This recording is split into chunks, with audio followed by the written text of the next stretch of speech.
Hola, mi gente, and welcome to Stays crunchy and milk. If you have questions or comments, queries, statements, or otherwise, we have multiple ways to be reached. Twitter is, of course, the best way for those that need instant gratification, and the show's Twitter feed is at SKiMPod. That is SKiMPod. That's where I like to fight. For the more patient amongst you, the email address for the show is podcast@stayscrunchyandmilk.com. That's crunchy being spelled with a K. We're available via Apple Podcasts, Stitcher Radio, TuneIn Radio, Google Play, Spotify, and a partridge in a pear tree. And of course the website, stayscrunchyandmilk.com. Please rate, review, subscribe, and share the show. And a band plays on here at SKiM, and to that end, we provide you a Podcast, a musical discussion podcast built on a hip-hop foundation, and you know what? It's dope. Our personal Twitters are Tatum216, Lunchbox2099, your host, the Internet's Tayrell713, and me? Well, damn it, I'm the real ODP. He been causing more calamity to me than Amityville horror, real horror, way more wicked than Gomorrah or Sodom. I should have shot him, but I didn't right then. To me, my man hit it, just because I tented reasons why they hit me with a rotten label and use trickery to put my cards upon the table so they can copy, but they unable. They come sloppy, ill-equipped to grip the sacred cables, stretching out that age-old fable, how they're not really my friends. They can't wait to infiltrate and get me for my ends. It's been trending in everything I do. The devil tries to throw his wicked wrench in too with his henchmen crew. Main reason why I resist whack guys and let them know they couldn't wrap me with aluminum when I'm causing pandemonium. Hello and welcome to It Stays Crunchy Milk. It's episode 396. And go, shorty. Oh, no, that's not what I'm supposed to say. Hold on. I had prepared one for this one. I'm gonna do it again, and then I'll edit it out. Hello, welcome to we're it. Live. I mean, what the fuck? Hello, welcome to it. The Stage Crunchy Milk, episode 396. And she's a runner. She's a track star. I'm here with my best friends. It's Tatum216. Hello. It's the real ODP. Hi, I'm just trying to look cool. I'm not trying to say anything bad about Colin Kaepernick with my sunglasses and hat.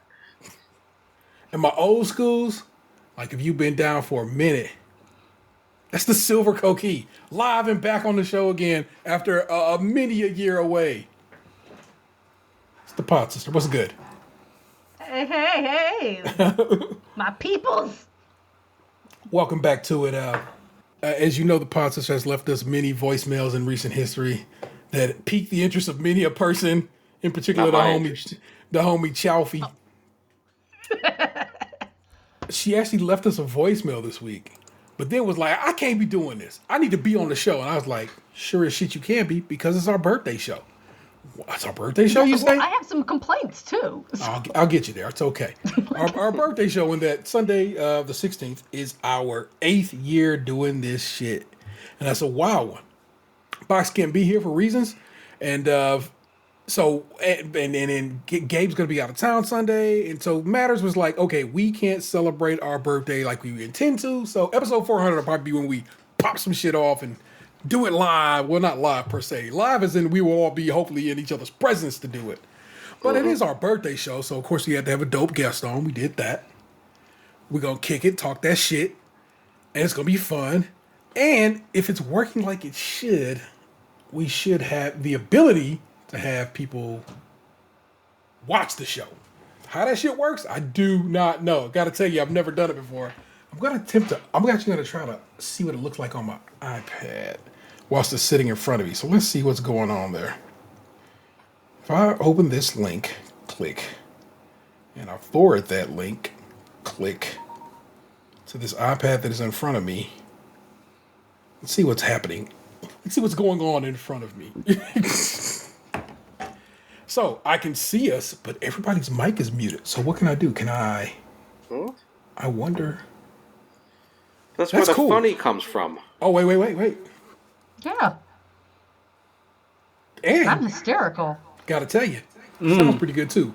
So technically, we are indeed live for those who have that link. And they have a button at the bottom of the screen that says they can call in. So I'm just going to leave that up in front of me so I can kind of monitor it. My video looks shit on it. Everybody else looks great. What kind of bullshit is that? Oh, I have a fancy camera. I'm not gonna Oh, lie. I have a wildly fancy camera. Trust, I'm with you on that. But I'm saying it's weird that me, the person basically that this is all coming from, you know what I'm saying, looks like ass. It's bullshit. But it's dope. Yeah, I got a regular ass laptop camera. Oh, Same here. Man, I guess it was fancy 10 years ago. Oh, wait a minute. It just yelled at me and said switch to Chrome. So here, what I'm gonna do is I'm gonna copy this link. Oh, actually, it just lets me switch to Chrome. Let's do that. Open in Chrome. You look better in Chrome.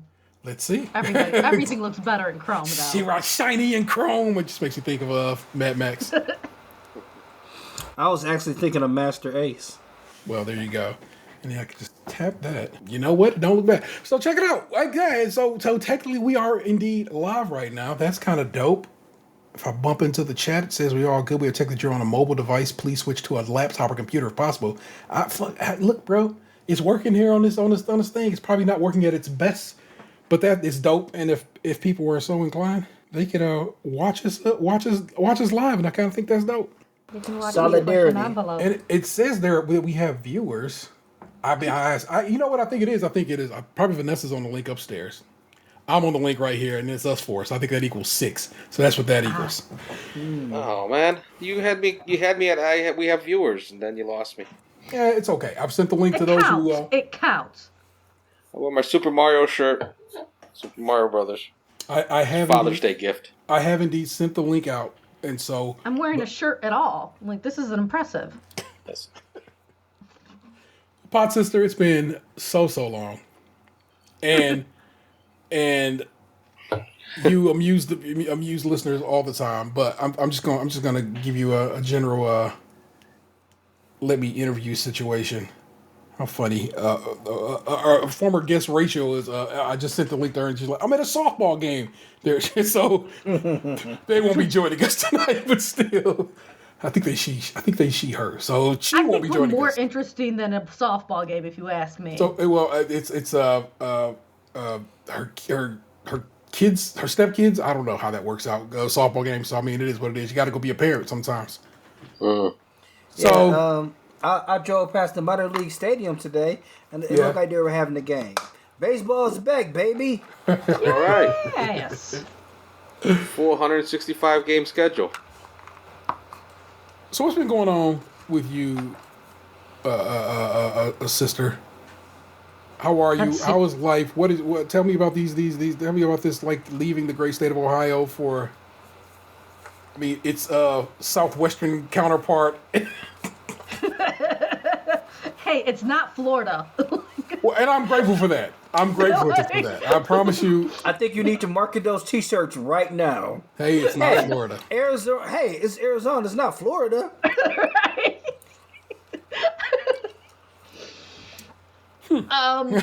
Well, let's see. So, everybody else was like all excited about 2020 being a great year. I was, if you were on Facebook, you knew, like, I had, my 2019 ended horribly for me. And it just got worse from there. I was with someone for like a number of years, and they passed away fairly quickly.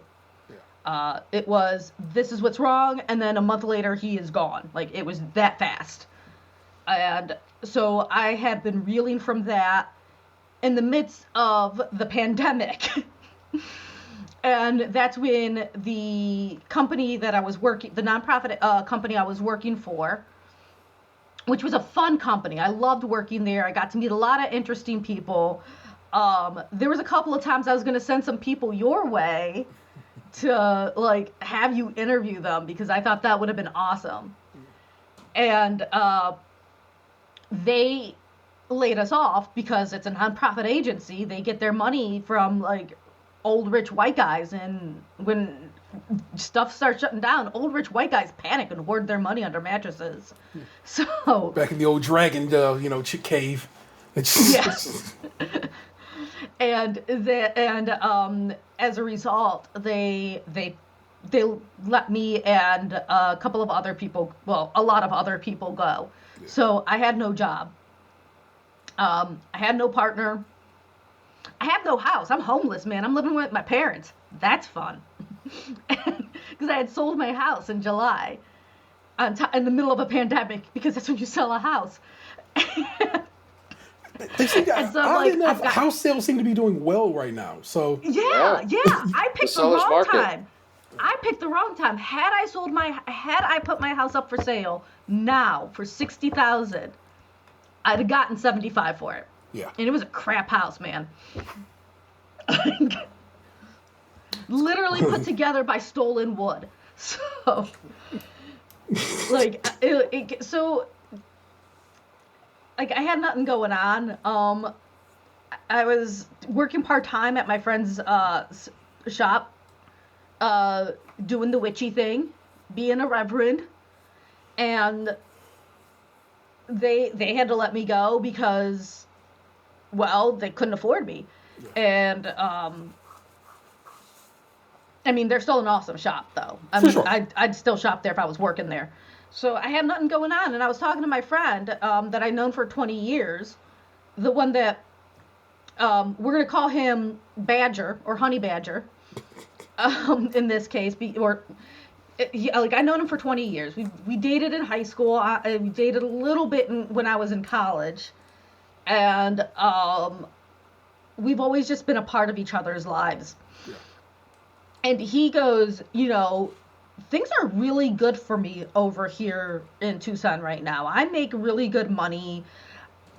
You're really the only person I talk to. You're one of my closest friends. Why don't you just pack up your kid and your dog and move out here?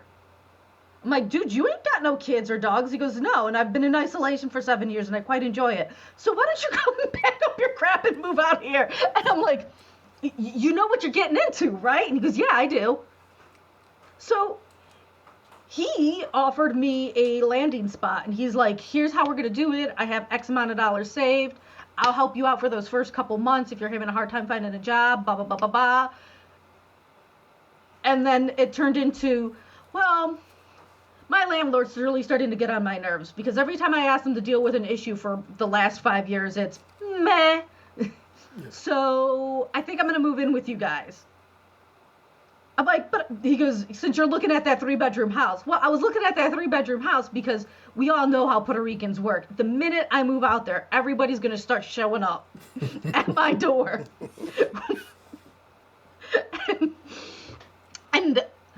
And I picked a specific, and I didn't get the house, Gabe, I'm sorry.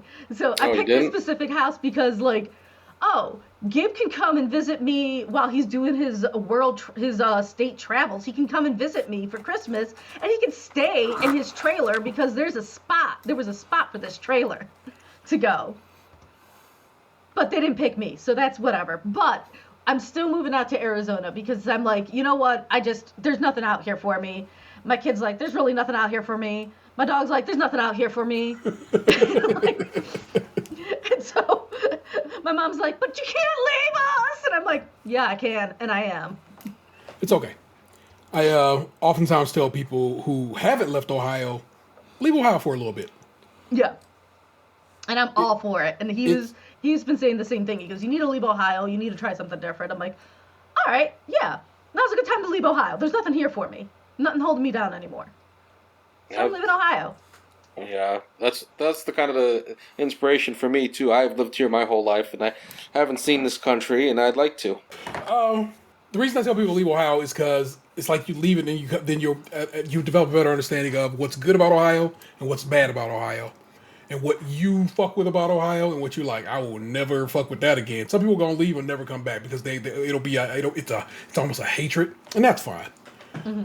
I feel like other people will be like, oh, the way traffic works is very smart in our neck of the woods of Ohio.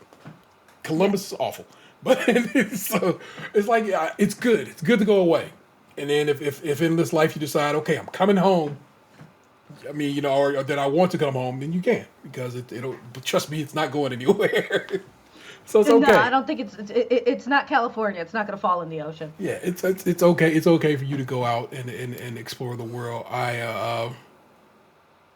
Yeah, take 2021 by the horns and ride this bitch to the damn ground. I'm saying it's like 2019 and 2020 tried to fucking play you. Why not get back at them? Like, fine, 2021, I'll see you in the streets. And I find it interesting that your brother is actually walking that same path at the same time. Yeah. You know what I'm saying? It's just like, it's because it's that time. Yeah, that makes me really happy for him. Yeah, I'm super stoked. I'm super. My parents stoked don't really for him. know yet, though. That's the universe. That's the universe yelling real loud, though. So that's when you both have to just listen. Be like, okay, I'm listening. That's what's up. And you can't make announcements until things are announceable. So that's why your parents don't know. I don't have anything solid. I don't have anything announced worthy yet. We just got plans. For sure. Yeah. Yeah. Just they're dreams right now, but hopefully those dreams will indeed come true. Okay, so we got a basic. I got actual plans because I'm. Yeah, you were in the process of. You know what I'm saying? Yeah. It's like it's time to pack a. Are you? So what's the deal? You driving across country? I'm driving across country. Yeah. Whew, okay. How long of a drive is that? 12 hours. I feel like it's 24. It's a day. It's supposed to be 30 hours. Whoa. But gay. But Gabriel, you know how I drive. I can make it there in about 20. So I was recently You cannot researching shed 10 hours off. Challenge accepted, motherfucker. Oh wow. You can see how they are siblings, people. So I was just recently researching a cross country drive for next year after my son graduates as a bit of a let's all as a family go to the Grand Canyon in particular. So Arizona indeed is there, and the northern. I got a spot for you. You can stay with me. The northern spot is 30 hours, and that'll take me up through the Rockies. I want to be able to see the Rockies. And then drop down into the Southwest, and also on that drop down, if I dip out basically 100 miles back east, I can go to what the hell is it called? Four Corners. You know where Utah, Colorado, Arizona, and New Mexico meet. I can go see that. You know what I'm saying, and go stand in all four states at once. La-di-da-di. That's the goal. That's the dream. And like I said, I researched that, and that's 30 hours. So, of course, it makes perfect sense that going to Arizona, which would be the end result of my journey, would be indeed 30 hours. Mm-hmm. So, I would tell you to go the northern route because I just like to avoid the whole thing that is Texas. That's just me. They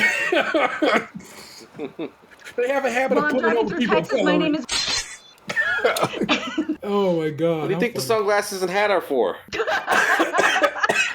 Yeah, I was gonna say you kind of look like an ICE agent. Put me out on these streets. Fuck me all up. And no one to put you anywhere until you just try to do that to yourself. That held firm, sir. I can't. So, okay, we're gonna pack a U-Haul. Mm-hmm. We're going to maybe not. We're going to pack a U-Haul. We're going to get a trailer and put the car on the back of it, and we're going to begin a mission that ends up about 2 days later. I don't care what you say.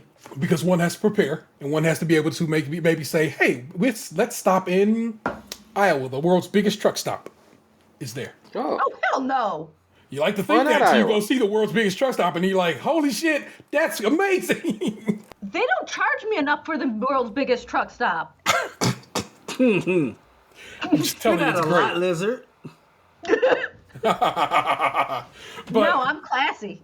But yeah, so the world, like, just prepare, be prepared to make stops. Also, maybe have an idea of like, okay, if I can push it on down the road, I can make it to this town, and I know they have a red roof or whatever kind of hotel that might need to take a night in, because sometimes you need to do that shit. Yes, I get it. You want to be able to be the one who pushes on, but sometimes it's okay. No, don't do that. Take your time. Yeah. That's why I have a portable meth lab in the trunk of my Jeep. Oh. Anywho.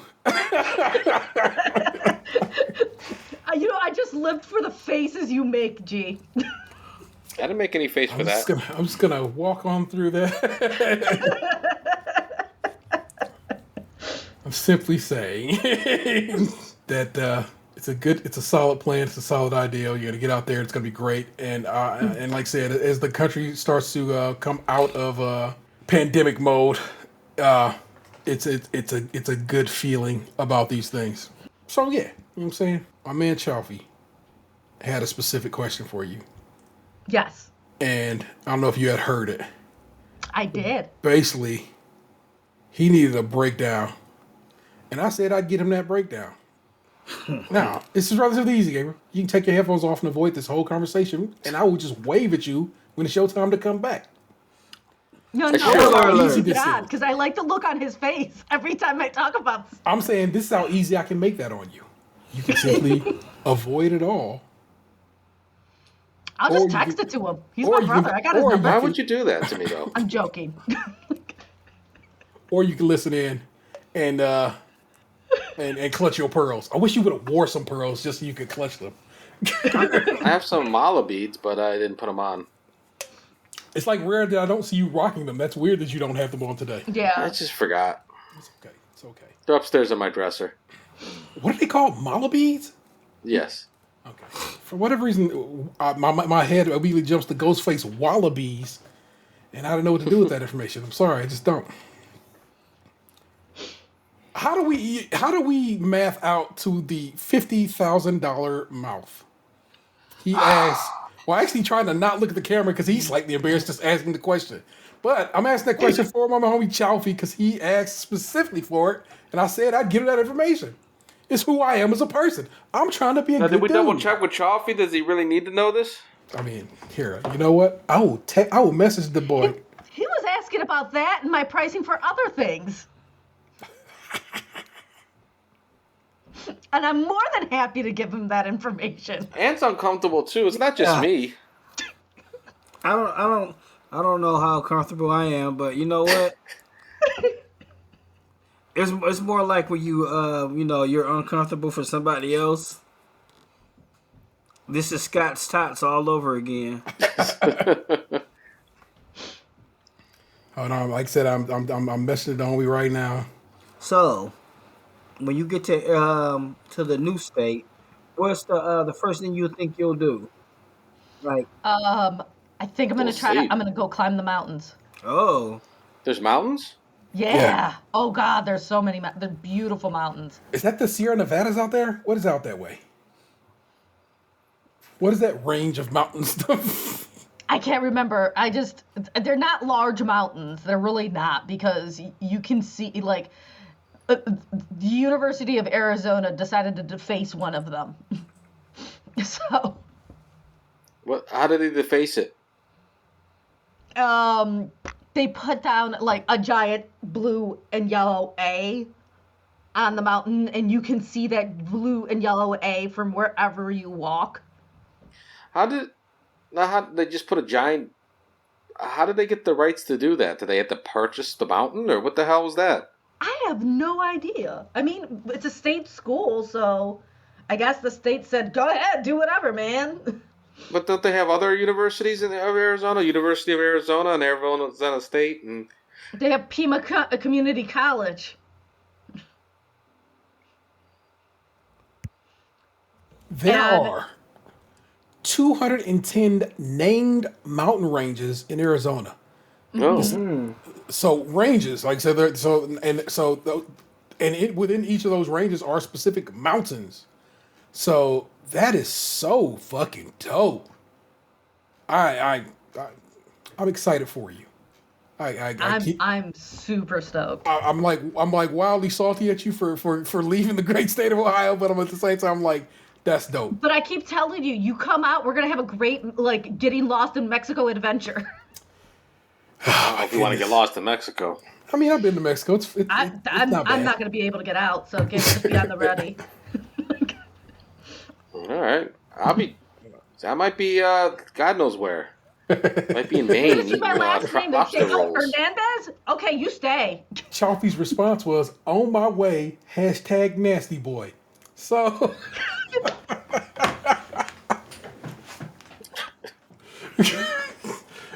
So he's going to link up with us?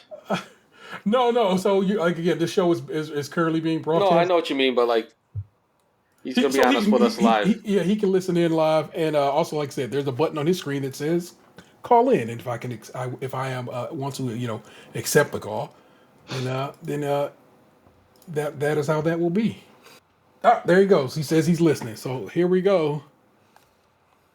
For my man Chalfie, let's run the numbers and figure out how How? I'll be a trooper. It's. I don't want to check out the pod. I don't want to check out of the podcast. You don't have to be a trooper. Exactly. You really don't, Gabriel. You don't have to do this. Yes, I do. I'm literally I do. I'm literally about to sit here and run the numbers with you. So let's get to $50,000. Oh, Jesus. That was dope. It's like it brought him in right quick. Choppy was about to be live on the show. This is going to very quickly become a Chowfie and Reverend Podsister podcast. As he starts ciphering back and forth, how funny. All right. So, go on. The floor is yours. Okay, so to get to 50K, it's about 10 grand an inch. Now, my mouth is worth about, I thought it was worth about 50K, but it turns out it's probably about 75K because I figured out 7.5. So, plus, I can sing the entire Messiah chorus by Handel. That's a 3-hour song, man. So I think it's worth about 75K. 10K an inch. 10K an inch is your show title.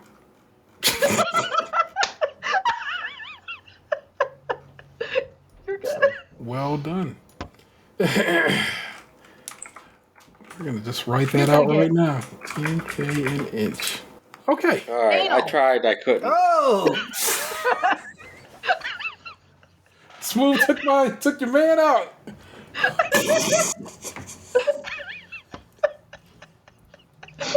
I don't know if you're watching live yes, I took off my headphones. I couldn't do it anymore.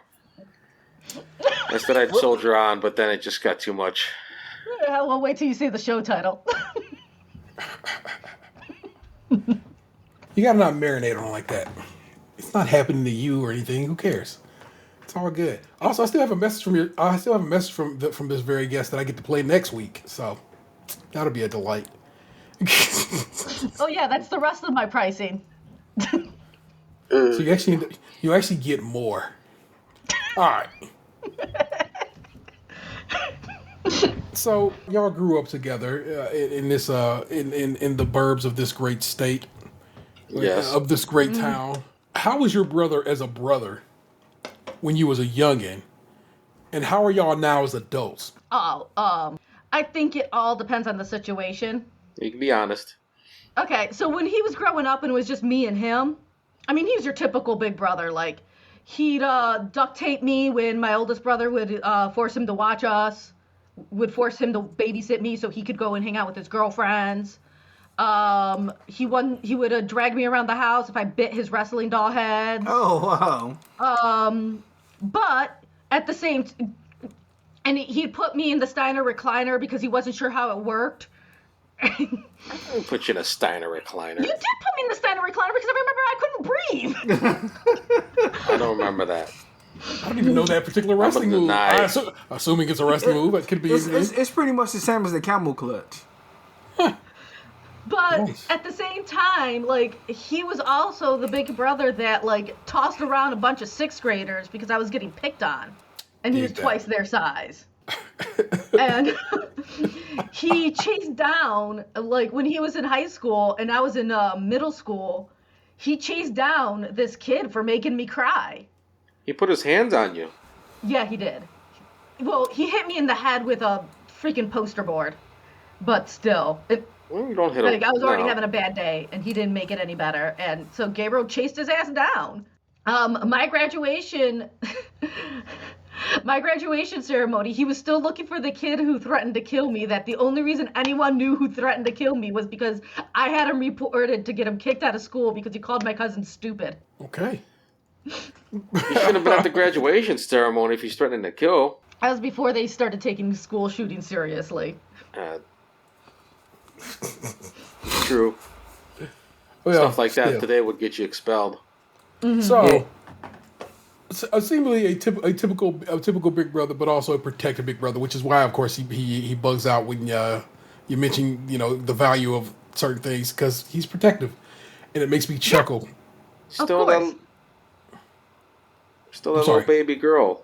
Always will be. I Yeah. got a 13-year-old who tore me up. Are you sure? Oh Jesus. Is that kid 13? I had to get stitches because of that one. Hold on. No, she's Am I not. that old? No.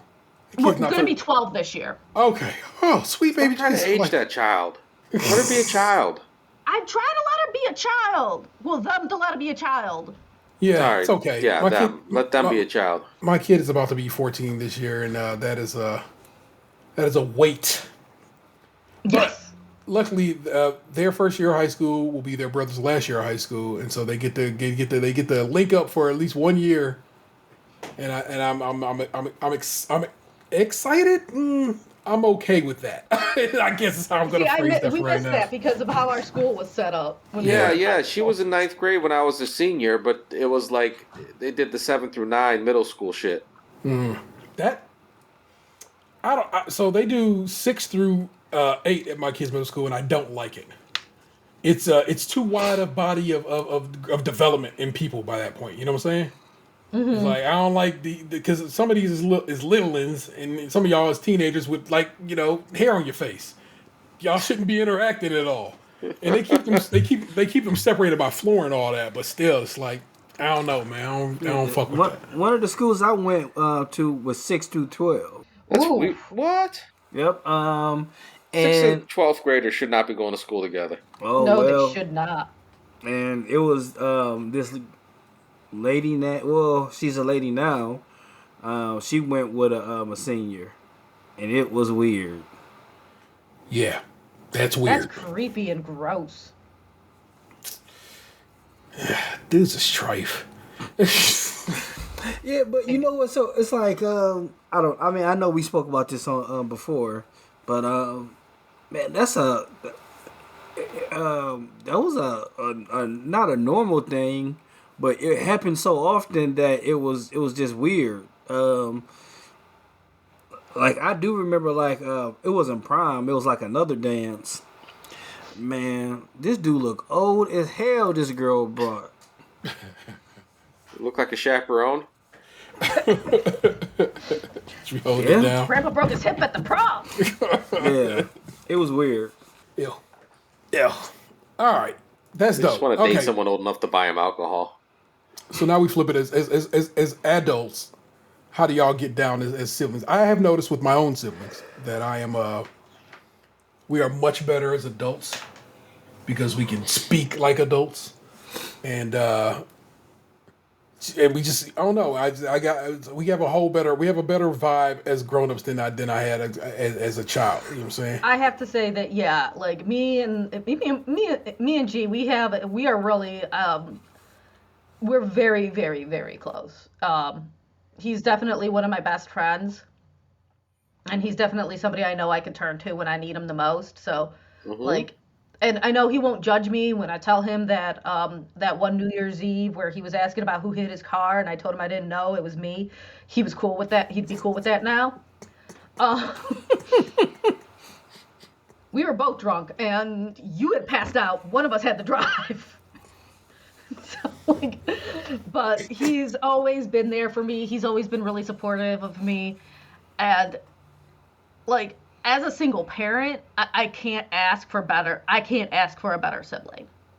No. Because he's always been, like, he's been a great influence to my child, to the point where, like, I'll remind, like, when Max starts getting on me about, like, this teacher doesn't like me. I'm like, well, you got to pull a Theo Gabriel. Well, what did Theo Gabriel do? He got grades so good that the teachers that hated him couldn't do nothing. So, it's interesting that you say that. I am going through the exact opposite with my son right now. The teachers adore him. His grades are absolute dreck, which is why I had to go attend a meeting the other day, and they ciphered to me. He's like, look, everybody loves him. He's engaged in class. He clearly knows the material. He is simply not doing the work, and that's a motherfucking problem. And I'm like, like literally, they had a list, a log of teachers saying, "Yo, he's so dope, and he's so good, he's so dope," and it's like, so it's like he's loved and does nothing with it. And I'm like, God damn it, boy, I need you to be. When I was growing up, I got in trouble for some of the stuff my brother did. I'm like, why are you mad at me? I never did like that notion. So, I mean, so oddly enough, I mean, not that this woman would have ever known that. My mama's kindergarten teacher was my first grade teacher. My mama, mind you, 28 years betwixt us. So there's a lot of distance there. For a while. Yeah, Wow. that woman, that woman was a teacher for life. And, like, that woman would swatch your hand with a leather strap. And my mother clearly remembers that as well. And I'm like, a life we've lived together. So it's like, I don't think she knew that I was that I was a child, a student of hers, child. Mm-hmm. But I don't like the ideal of that. You know what I'm saying? Don't be. I'm my own person. Don't worry about what my sibling did. We out here banging. No, but nah, like me and Gabriel as adults, man, he's awesome. I love hanging out with him. I love listening to your podcast, mostly because, like, that's how, like, if I don't hear from my brother for a while, I'm like, all right, let me check the podcast, make sure he's still good. Like, Excellent. I like that. I also like to do it so I can check in on you, see. So. It's okay. I try. We look. It's like not a week goes by we don't text. So it's like we keep in touch. You know what I'm saying? Yeah. Oh yeah. Yeah. And I'm just gonna point out that cake did deserve it.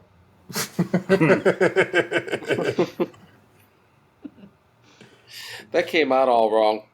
But it was funny. Well, I tried to find the most inflammatory picture of a cake I could find as the show art. So I don't know if y'all. I mean, have you seen that show art, Gabe? Yes, I have. Okay. So You didn't go on Tumblr and look for cake farts? I respect cake. Okay, I'm a fan of cake, and I didn't like motherfuckers talking wild, reckless about cake. But Didn't talk bad about cake. I just said that, like, it's spongy.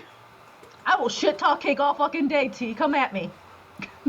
I would love ask that cake. you. It's easy. I would ask that you don't, because your buddy here fucks with cake hard, and I'm saying just like, okay, well, T I thought fuck you with liked cake hard. pie. I respect pie swagger. I'm a cake man. God, I love cake All right. so much. Well, as long as you can concede that ice cream cake is cake. That's a concession that I will never never will. make. This is what we will never meet on. Pizza is a pizza. It even on their brand name it says to the contrary. So what am I to believe? Pizza's a pizza. But the people who make it. Yes, ice cream cake is a cake like a urinal cake is a cake.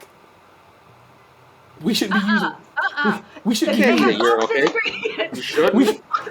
You should. We shouldn't be using the term cake so loosely. Is my point. You know what I'm saying? Crab It's cake. I can at least understand that. You know what I'm saying? I actually, when you think about it, I fully don't understand why is a crab cake a cake. What's going on there? Yeah. But it's probably just the ingredient situation. It's a crab biscuit. Why can't they call it a crab biscuit? I just think I need to look up the definition of the word cake right quick. And I'm going to type in cake here. Cake in the definition. dictionary. I wish I had more dictionaries in our house.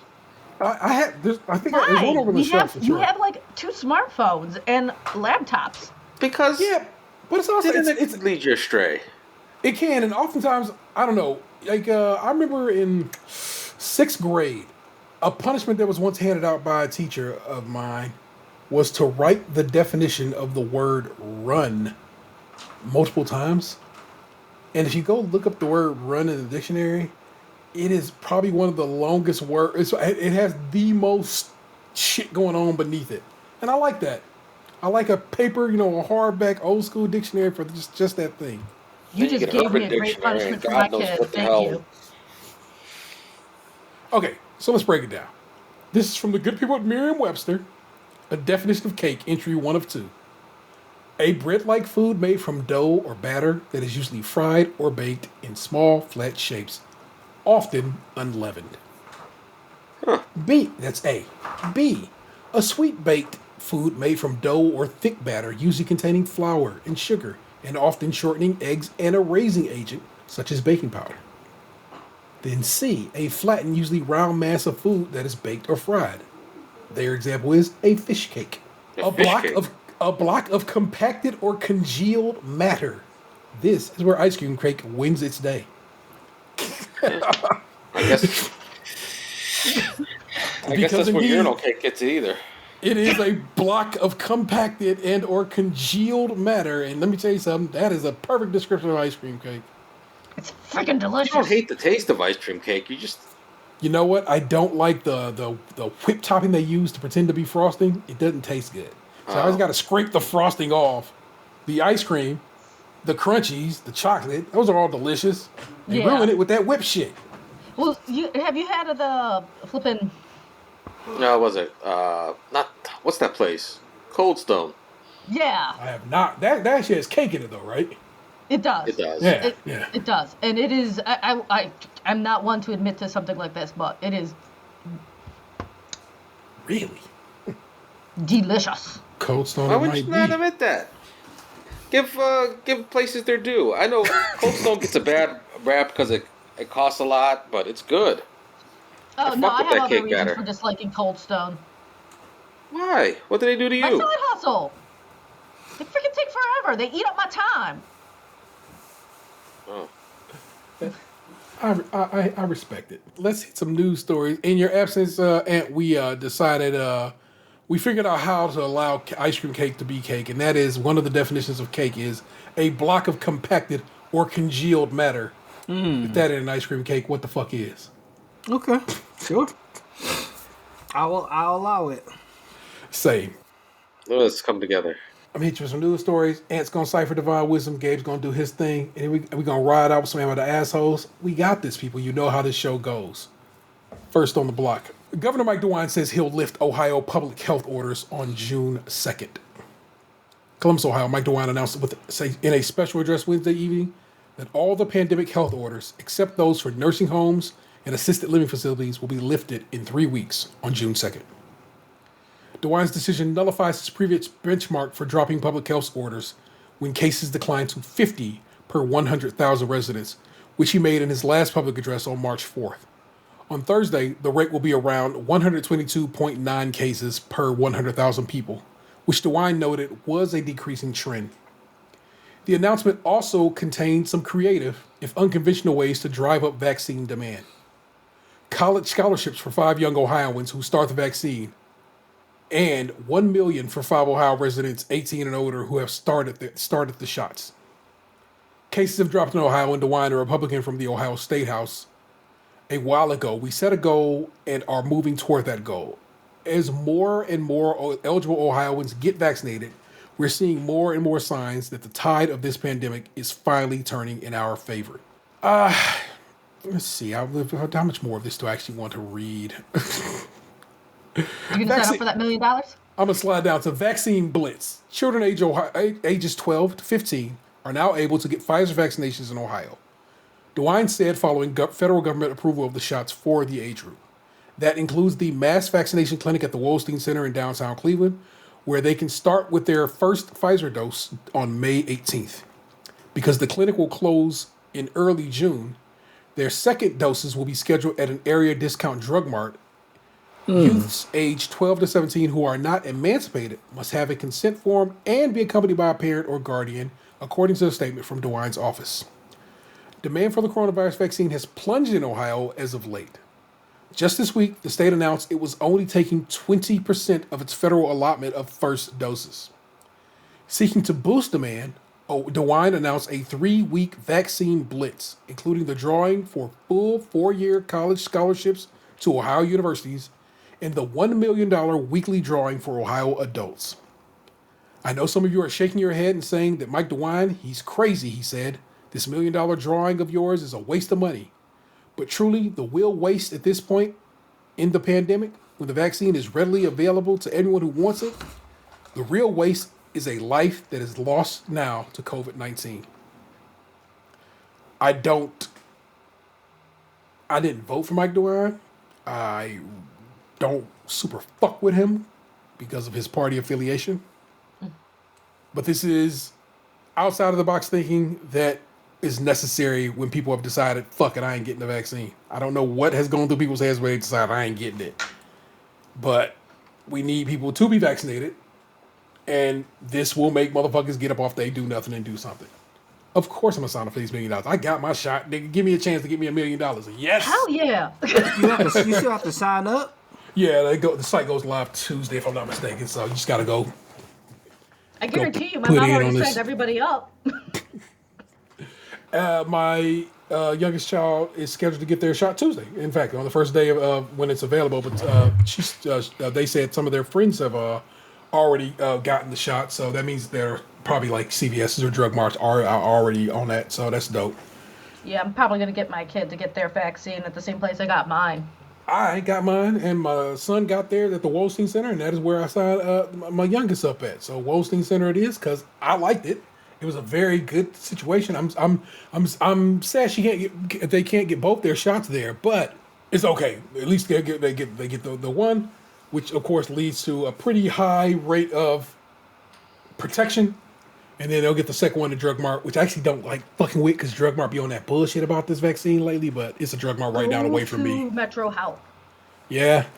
Metro Health, man, they were super fast with me. I went to the one out in Mayfield. Yeah. And it was like boom, boom, boom, boom. They were in and out, and they told me when my Wi-Fi connection will come into my brain and everything. It was awesome. I put some respect on it. And you can win $1 million. Yeah! Mom's probably already signed you up, G. She did? No. I know her. How would she do that? That's the point, sir. So, on the flip is, our rate of infection is still entirely too high for you to just be like, fuck it, in 3 weeks, mask off. Mm-hmm. Nah, dog. Going forward, I'm just going to wear a mask. Mask is just a part of my life. If I'm indoors somewhere or in a crowded situation, mask on. That's just what it has to be going forward. What's a motherfucker going to do? Snatch it off of me? I should not have gotten that quickly worked up that you just said that. The very idea of that happening, it was very upsetting to me. No one is going to do anything like that to me. A story that I don't actually have here, but I found very interesting is that, the CDC says basically you don't got to wear a mask outside. The risk of infection is wildly low if you're outside. As it turns out, the story that was in the New York Times, because in case you want to source it, says the risk of infection from outside is even lower than what the CDC says. CDC is conservative in their estimations, and as it turns out, it's even lower than that. And that they say, I believe, something like a 10% possibility of an infection rate, but it turns out that 10% is based on 95 cases all from Singapore, and based on some math that turns out doesn't really function like you think it would. And it's probably more in the vein of a 1% chance of getting it if you're outside. So if you're outside, if you want to wear a mask, of course, I got your back. Rock a mask. But you simply don't have to. It's very, very unlikely that you will get infected outside under normal conditions. In a crowd, anything's possible. But that's the point of us getting in vaccinations, so we can avoid that bullshit too. Speaking of masks, wear a mask if you want to be a beta cuck. This one made me chuckle, and I hope it will give you all a laugh too. This is from the good people at Vice World News. Mac Lamoro, forgive my French, is from Toronto, Canada. An anti-vaccine conspiracy about the vaccinated are leading some anti-maskers and anti-vaxxers to contemplate wearing a mask and social distance. So the title of this article is anti-maskers ready to start masking to protect themselves from the vaccinated. A conspiracy ripping through the anti-vax world may finally drive some anti-maskers to do the unthinkable: wear a mask and keep their distance. The conspiracy, which comes in several shapes and sizes, more or less says the vaccinated will shed certain proteins onto the unvaccinated, who will then suffer adverse effects. The main worry is the shedding will cause irregular menstruation, infertility, and miscarriages. The entirely baseless ideal is a key cog in a larger conspiracy theory that COVID-19 was a ploy to depopulate the world, and the vaccine is what will cull the masses.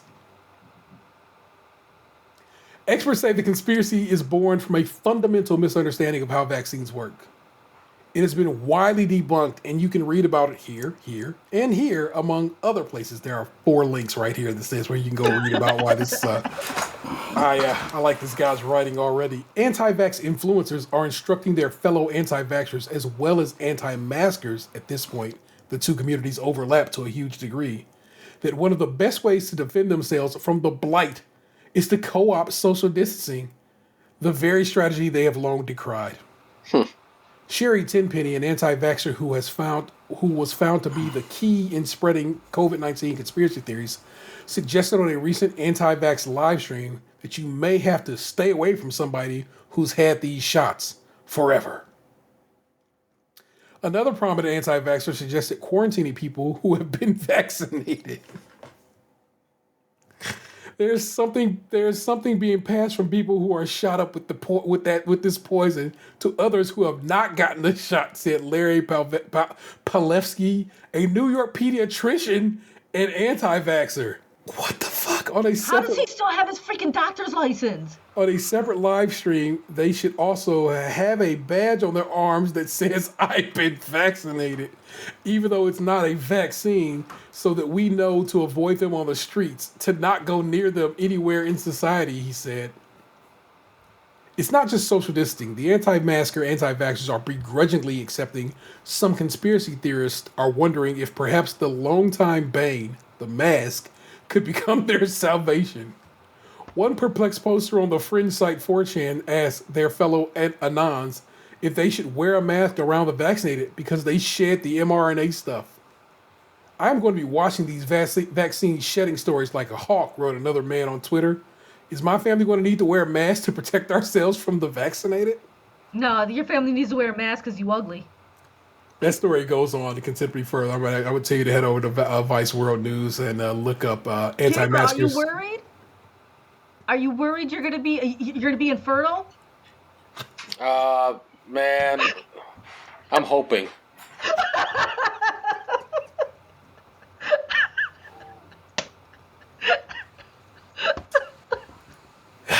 Goodness gracious. I think my wife just walked in. She did not like the sunglasses and hat combo. Tell her. We've had this discussion already, bro. So, sometimes you just gotta ride out, man. You gotta do what you're gonna do. Well, now I'm wearing it in defiance. Because that's how that works. I believe Dan sent us this story. Risque side hustle. Locals turn to OnlyFans to make money during the pandemic. This is from Melissa Reed over at Fox 8 Cleveland. You found my OnlyFans page? It is definitely an interesting choice of income in the pandemic. With millions of Americans unemployed, more and more people are turning to social media platform that allows them to sell sometimes explicit photos of themselves. I initially started doing this as a way to make a little bit of side money, said Tiffany Mick, OnlyFans creator. But what started out as a side gig helped Mick and her family survive the pandemic. My husband and I actually worked at the same restaurant and we both lost our jobs, said Mick. Mick turned to OnlyFans, a social media platform where users sell original content to monthly subscribers. Mick will post pictures of herself weekly, sometimes nude or in lingerie. The photos are often taken by a professional photographer or her husband at home. He helps because it helps me and empowers me. It helps us financially. It's keeping things interesting, and it keeps things interesting, said Mick. The teamwork has skyrocketed Mick to the top 5% of OnlyFans creators, with dozens of fans who pay a $14.99 subscription rate per month. She even made $600 in tips in one day. Man, that wrote itself. I'm going to leave that joke be. For the most part, I've gotten pretty positive reactions. People say, you're a 25-year-old woman. You're married. As long as your husband is okay with it, said Mick. I don't like that at all. What the fuck? They got to do with anything? Anyway, So how does it work? Creators can set their page to be freely accessible or paid access. Then set their monthly subscription rate for just under $5 to about $50. On top of that, fans can tip them directly. OnlyFans takes 20% of any earnings made on the website as a fee. At the end of the day, you are selling a product. The product is yourself, or what you do, said Ian Argo of Willoughby. Argo is a professional photographer who uses the OnlyFans platform to showcase his work.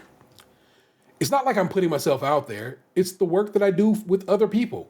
We have equal use agreements and everything like that. I work with a lot of models who have OnlyFans themselves, said Argo. For Argo, it's an additional $600 a month on top of his regular job. He has about 40 subscribers who pay his $8.99 subscription rate. You can cater to someone's requests. You're fulfilling someone's fantasy or what they want to see or experience, said Argo. But at what price? While content creators get paid without having to interact with clients in person, that doesn't necessarily mean there aren't risks. You don't have to be really conscious of your digital footprint when you're posting something, even if you think it's private. It's not, said Doctor. What? Don't do this. What are we doing here?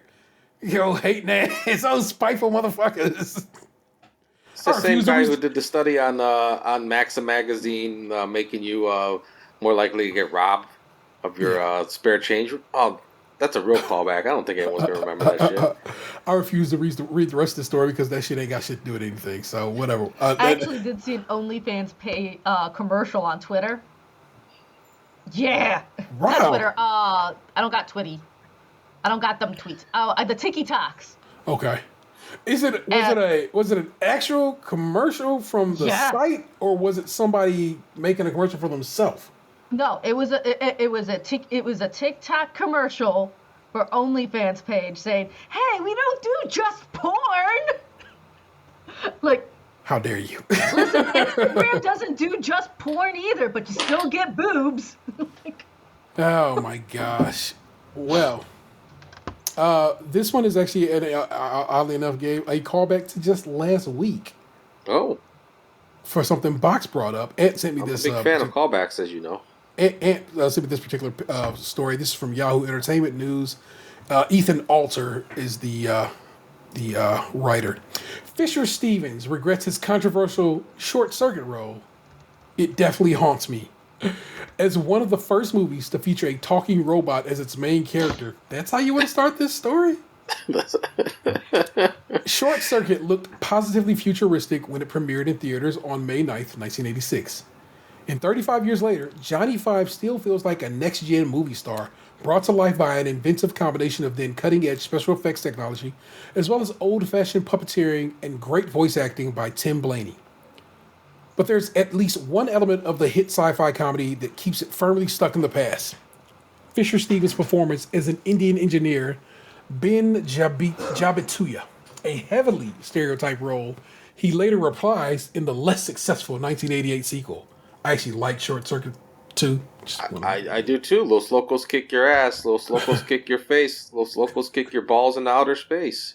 It definitely haunts me. The Chicago-born actor and filmmaker confesses to Yahoo Entertainment when we spoke with him earlier this year about his recent Justin Timberlake drama, Palmer, which is currently streaming on Apple TV+. I still think it's a really good movie, but I would never do that part again. The world was a different place in 1986, obviously. According to Stevens, Ben wasn't an Indian character when he first auditioned for the John Badham directed a film, which also starred Ali Sheedy and Steve Guttenberg. Fresh off the success of The Breakfast Club and Police Academy series, respectively. I was originally cast as a white dude, he recalls, from his character initially appearing in Short Circuit. Wilson and Brent Maddox script. But after winning the role, the movie's creative team made the choice to change Ben's ethnicity without changing the identity of the performer playing him. As a young actor eager for that elusive breakout role, Stevens didn't want to walk away. They rewrote it and were like, "Hey, can you play it?" And I said, "Yeah, I can do it. Let me learn." It's a weird thing where you're 21 and trying to get a job. Stevens did commit 21? himself. What's up? He was only 21? At that time, yeah. Stevens did commit himself to learning about India, a place he had never visited prior to shooting Short Circuit. As he told Indian American comedian and actor Aziz Ansari in a 2015 New York Times interview. Stevens worked with a dialect coach and read multiple books about the country, history, and culture. Later on, he moved to India for a month before traveling to Toronto's set of Short Circuit 2. All that preparation apparently came across in the performance. In his New York Times article, Ansari remembers thinking that Ben was played by an Indian actor when he saw the film as a child. I rarely saw any Indians on TV or film except for a brief appearance as a cab driver or convenience store worker, Ansari writes.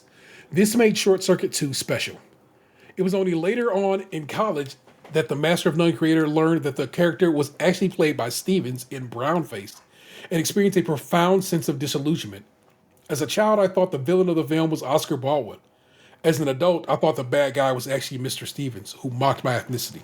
Ansari and Stevens eventually arrived at a mutual understanding when they spoke for the New York Times, but the actor knows it's a performance he'll have to keep answering for. I have friends who are Indian. Never say that. and they're still mad at me. They're like, "What were you thinking?" My wife isn't happy about it either. She keeps telling me, "Look what you did." There's actually way more of this story as well, but again, I'm just going to cut it short because, we are in motion here, people. But I would definitely tell you to go check that article out. What just says, "Look what you did"? I don't care to even delve any further than that. This has nothing to do with anything, but as I'm reading the story and I just scrolled up to make sure I had the title right, I see that apparently John Mulaney, who we just found out is divorcing his wife, is dating Olivia Munn. Nice. I thought Olivia Munn was... Yeah, I'm all for it. I thought Olivia Munn was married to somebody. You're wrong. Okay. And also, And I if thought they she was dating are, somebody. maybe they have a polyamorous relationship and we should accept that. Well, yeah, I'm all for it. I'm not going to yuck anyone's yum. That's weird, though, bro. You literally just announced your divorce, and you know what? This one is for Me and Vanessa will say nothing. This one is for the Podsister. This is fun because the Podsister also often sends Gabe and I Reddit links, and the one she recently sent us was how the Q conspirators are trying to basically make out that the Oreo icon is somehow satanic or whatnot. I don't know. Y'all ain't Satan and I'm there for it. But apparently Serious Eats addressed this a couple of years back. And so how Oreos got their name, The Rise of an American Icon. This is by Stella Parks over there. And again, this is from February of 2019. So this is a little OG story, but still. In the mid-19th century, American commercial bakeries graduated from a cottage industry. Hold on. Let me scroll how long this story gonna be. This is one of them long ones. So let me try to cut you to the chase. I like chase cutting. There's a reason Oreos have that name, and it's based on I believe a plant, but I want to get it specifically. Popularity, Sound in classic. People make when they're in satanic orgies. Oreo. And then I know like the pattern on the Oreo is pretty much a copy of the Hydrox. Well, yeah. So I'm gonna read it for a bit, and then when I'm sick of reading it, I'll just stop reading it. Here we go. In the mid-19th century, America's commercial bakeries graduated from a cottage industry focused on simple crackers to more formal factories we know today, producing a range of fancy biscuits, cookies, and other dainty goods as they were known in the trade. It was during this time that the brothers Jacob and Joseph Luce brought controlling interests in the Coral Cracker and Confectionery Company down in Kansas City, Missouri. Guided by Jacob's expansionist philosophy, the newly named Luce Brothers Manufacturing became a multi-million-dollar business within a few years. But Jacob didn't see the sense in competing with his fellow bakers in the Midwest when they could all benefit from joining forces as a corporation. So in 1890, he hired a big city lawyer named Adolphus Green to oversee the negotiations and paperwork needed to wrangle everyone together. The moment the ink dried, the American Biscuit and Manufacturing Company became the second largest corporate bakery in America. Fun fact, that ink was virgin blood. Naturally, Jacob named himself president, then appointed Joseph to the board of directors and Adolphus to general counsel. On the national stage, American Biscuit fell between the New York Biscuit Co. and the United States Baking Co. for the next 7 years. Let me read that again. For the next 7 years, the trio duked it out in a competition so fierce, reporters called it the Biscuit War. The battle took its toll, and in 1897, poor health forced Jacob to step down as president. That put Joseph in control, and he'd seen enough war. He decided to end the biscuit battle and make peace, or profit at least. With Adolphus Green's legal savvy, ABC entered into an agreement with NYBC and USBC. Jacob fiercely opposed this alphabet soup merger from his sickbed, and he begged Joseph not to go through with it. But alas, his two most bitter enemies gobbled up American biscuit, creating the super giant National Biscuit Company, Nabisco. In case you was wondering. On his board of directors are the three of Jacob's former board members, his former lawyer, his treasurer, and his own brother. So you'll understand when Jacob recovered his health, he had something of an axe to grind. From his perspective, Nabisco was resting on his laurels. In 1902, he teamed up with John Wiles to form the Loose Wiles Biscuit Company. Setting out to reclaim all that was lost, Jacob pushed his new company through a decade of exponential growth until he once again had one of the largest corporate bakeries in America, second only to Nabisco, but a distant second. In 1912, Nabisco made $45 million to Loose Wiles $12 million. To make matters worse, his old pal Adolphus had worked his way up to president. My old pal Adolphus should be the name of the podcast, but you know. Yeah. Yet Jacob's successful demand attention exchange, Loose Wiles. The popularity of Jacob's company hinged in no small part on one biscuit, the bestseller, so in demand that groceries bought it by the ton, a little something called Hydrox. Hydrox was an instant classic, a national favorite and an ice cream parlor staple. The original pairing of cookies and cream, bitter chocolate shortbread joined with sweet vanilla fondant gave Hydrox a mighty crunch that put Nabisco's dainty sugar wafers to shame. Loose Wiles advertised Hydrox as a dessert to itself, but it looked like a work of art. Each wafer had a scalloped edge, a border of scroll work, 6-7 petaled flowers chained together by leaves and stems with a laurel wreath at the heart, whether through coincidence or spite. Molded by it. Nabisco unveiled the Oreo on Loose Wiles' 10th anniversary. The cloned advertising, 2 chocolate-flavored wafers with a rich, creamy filling, competed directly against Hydrox, 2 chocolate wafers filled with sweet vanilla cream. Oreo couldn't match the detail of the Hydrox design, but it imitated what mattered most, the laurel wreath. That swipe went deeper than copycat aesthetics, straight to the heart of Oreo's darkest mystery, its name. Nabisco has always shied away from explaining the origin, which inspired decades of speculation. The most common version asserts that Oreos derives from, or, French for gold, and probably the color of the original packaging. Others say it stands for orexigenic, a medical term for substances that stimulate the appetite, including cannabis. Oh. Another popular explanation proposed an elaborate symbolic scheme, wherein the 2 O's in the Oreo represents cookies, sandwiching cream, C-R-E-A-M, in the middle. So your R-E from cream and the O's, you know what I'm saying? A theory that makes more sense if you put on a tinfoil hat. But consider the roster of Nabisco's fancy biscuits in 1913. Avena, Lotus, Helicon, Zephyret, Zaytona, Anola, Ramona, and Oreo. Seems like that a sounds random... like that one song. A little bit of Monica. Freak Elite. Oh, see, we went 2 different ways with the name song. It seems like a random collection of exotic names, but I notice a pattern. Avena is Latin for oats, and we all know the famous lotus blossom, Helicon, comes from Heliconia, a genus of flower native to Florida. That's something that we don't all know. Zephyret matches with Zephyranthus, the genus of the tropical lily. Zatona is Arabic for olive.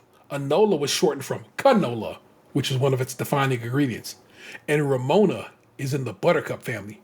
Buttercups dotted each box. Someone at Nabisco clearly had a thing for botany. And to understand, you don't have to look any further than the mountain laurel on every Hydrox. Oreo Daphne. This was a copycat in every way. I'm not reading any more of this. Jesus Christ, my throat hurts. It's a whole lot of But I like the theory that Oreo is a true weed. It was originally made because of weed. Because that's why every time I'm high, man, I want my Oreos. I respect it. It was funny. I was watching a Billie Holiday documentary the other day.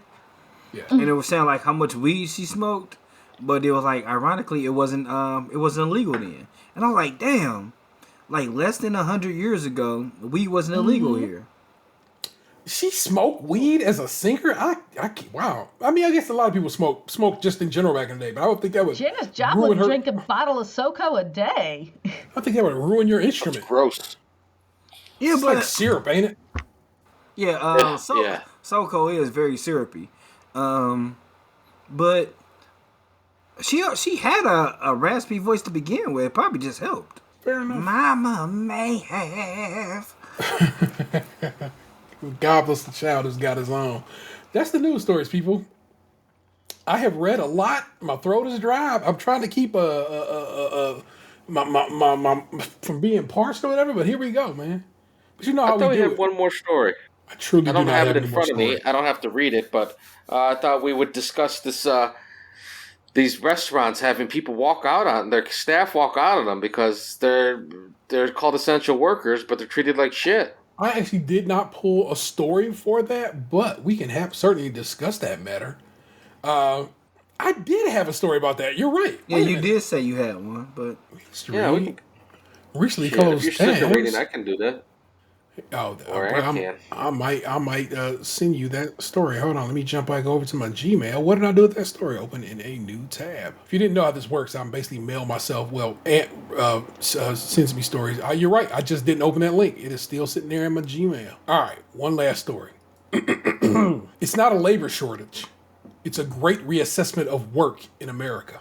This is from Heather Long over at the Washington Post. From Wall Street to the White House, expectations were high for a hiring surge in April, with potentially 1 million Americans returning to work.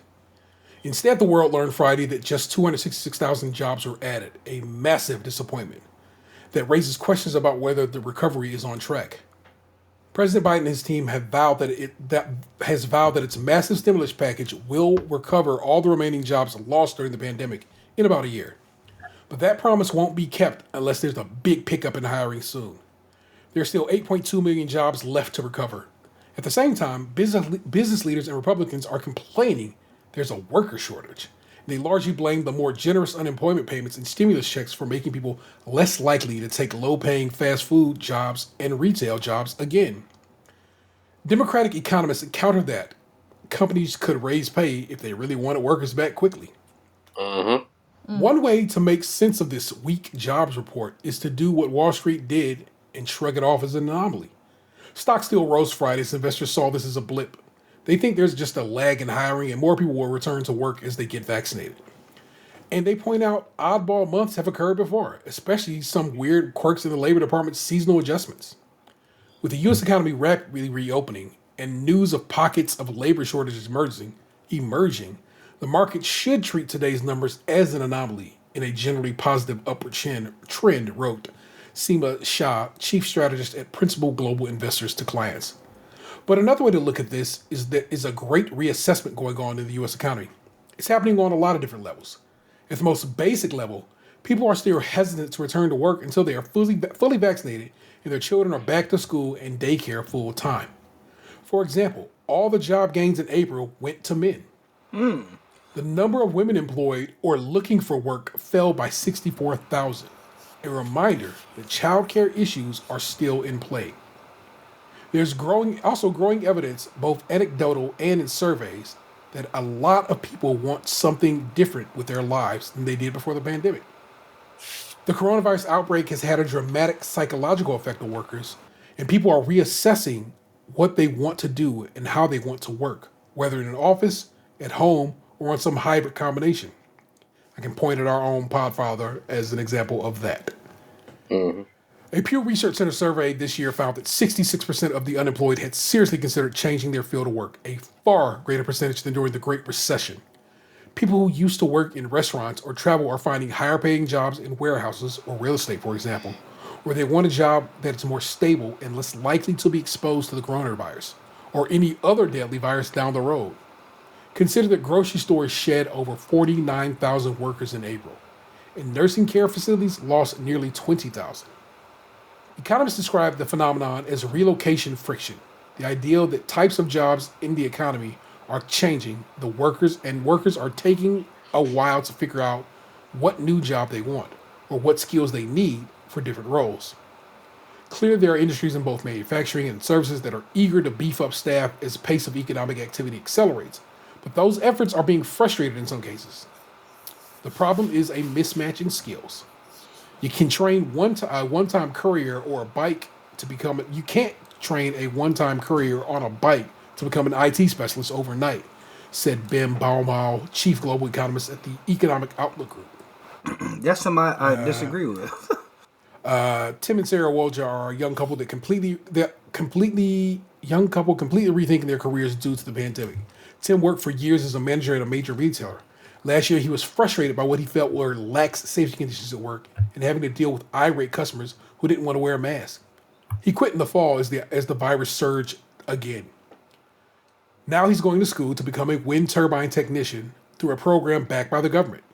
Sarah also spent many years in retail and wants to do something more meaningful now.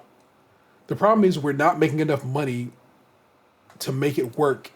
To make it worth it to go back to these jobs that are difficult and dirty and usually thankless.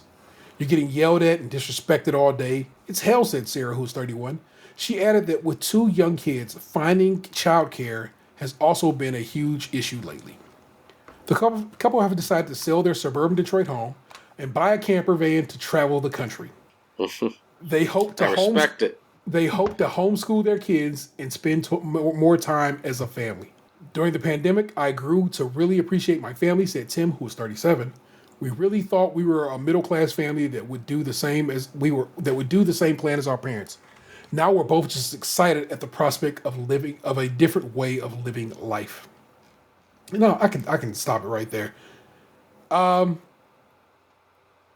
Twitter was just littered with pictures all this week of shops, of various, fast food establishments and so forth, having signs on their doors saying, close, we're hiring, close, everybody quit, this, that, and the third, and so forth. Mm-hmm. And people on the right are like, this is proof that we are giving too much money in unemployment benefits and so forth and so on. People on the left are like, just raise the goddamn minimum wage and quit bullshit. Because if you pay these people more, I think they can put up with more bullshit. Because like I said, you pay me right, I could probably handle some bullshit. But if you ain't gonna pay me, if you're gonna pay me literal minimum wage and or server wages, which are even worse than minimum wage, no, I will not. I will not be taking those roles. So this is growth as this is America. This is capitalism as a whole going through a needed transition. And these motherfuckers is going to get right, or we simply just won't. And I wonder how this is going to work itself out in these years to come. Because like I said, I keep watching these Republicans do dirt and set up shady shit as to how they want election results to work in the next couple of years and so forth. So basically it's like, in their mind, they're going to take the country back in 2 years. And then what? Fuck us and make us all work in McDonald's? Because that shit just, I don't think that's going to, I don't think that flies anymore. I can tell you that, like, I mean, working my side gig, I make more working my side gig than I would working at a restaurant. We're able to find better hustles now. We're able to be better paid now. A lot of spots, like I said, a lot of spots are like, fuck it, I will start you at the 15. That is what the minimum, the minimum, actually the minimum wage should actually be like 25, but we ain't gonna dive into that water quite yet. But that is what it's going to take for people to be thinking of maybe returning to some of these thankless tasks. And I respect the fuck out of it. Like you said, if you're gonna play these people, Aldi's is paying their people like $15, $17 an hour. Costco's paying their people. Aldi's paying their people more than that. Yeah, and that's always been their way. That's because they are a European company. I mean, they're they're a German company, and they always have basically done the European way. Yeah, you make like you make between I think starting pay at Aldi's is like $20 an hour. Like when you're a manager, you make almost $70,000 a year. Good for them. Shit, Yeah, man. but I mean, at this point, like, A lovely cheese section and. Oh, sorry. I love their kombucha. yeah, by this point, it's like we're moving more towards McDonald's and stuff should be automated anyway. Yeah. Like, I mean, I know, that's probably not what a lot of people want to hear, but a lot of these restaurants are going to be peopleless soon. So it's just been a year of, with people with a little bit more dispensable income. Man, every day you go past the McDonald's near me, it is around the corner. Like, the lines are ridiculous. And when you're a kid, you're likely to put up with it a little more. But when your parents are already at home and they're making a little bit more money, it's like, no, stay home. Don't do that shit. I mean, I think one of my girlfriend's little cousins, I think he was like, he's 17. I think he's graduating this year. But, like, he got an unemployment check for, like $6,000. He's like, he packed it in. He's like, I'm just going to focus on school for now. I'm not going back to work. Yeah. It's the same. Like, buy some books. He don't got to buy books yet. Exactly. I mean, he's the senior in high school. Oh, okay. He bought Jordans and chilled at home. But you know what? That's kind of the point being, we wanted people to stay home. Yeah. We wanted you to stay home and try to avoid getting sick or getting people sick, and that's exactly what the point of that was. Basically, this nation, like many nations around the world, needs a universal basic income. We should be getting basically a stimulus a month. You know what I'm saying? That's basically how this shit should work. Instead, we buy tanks for cops.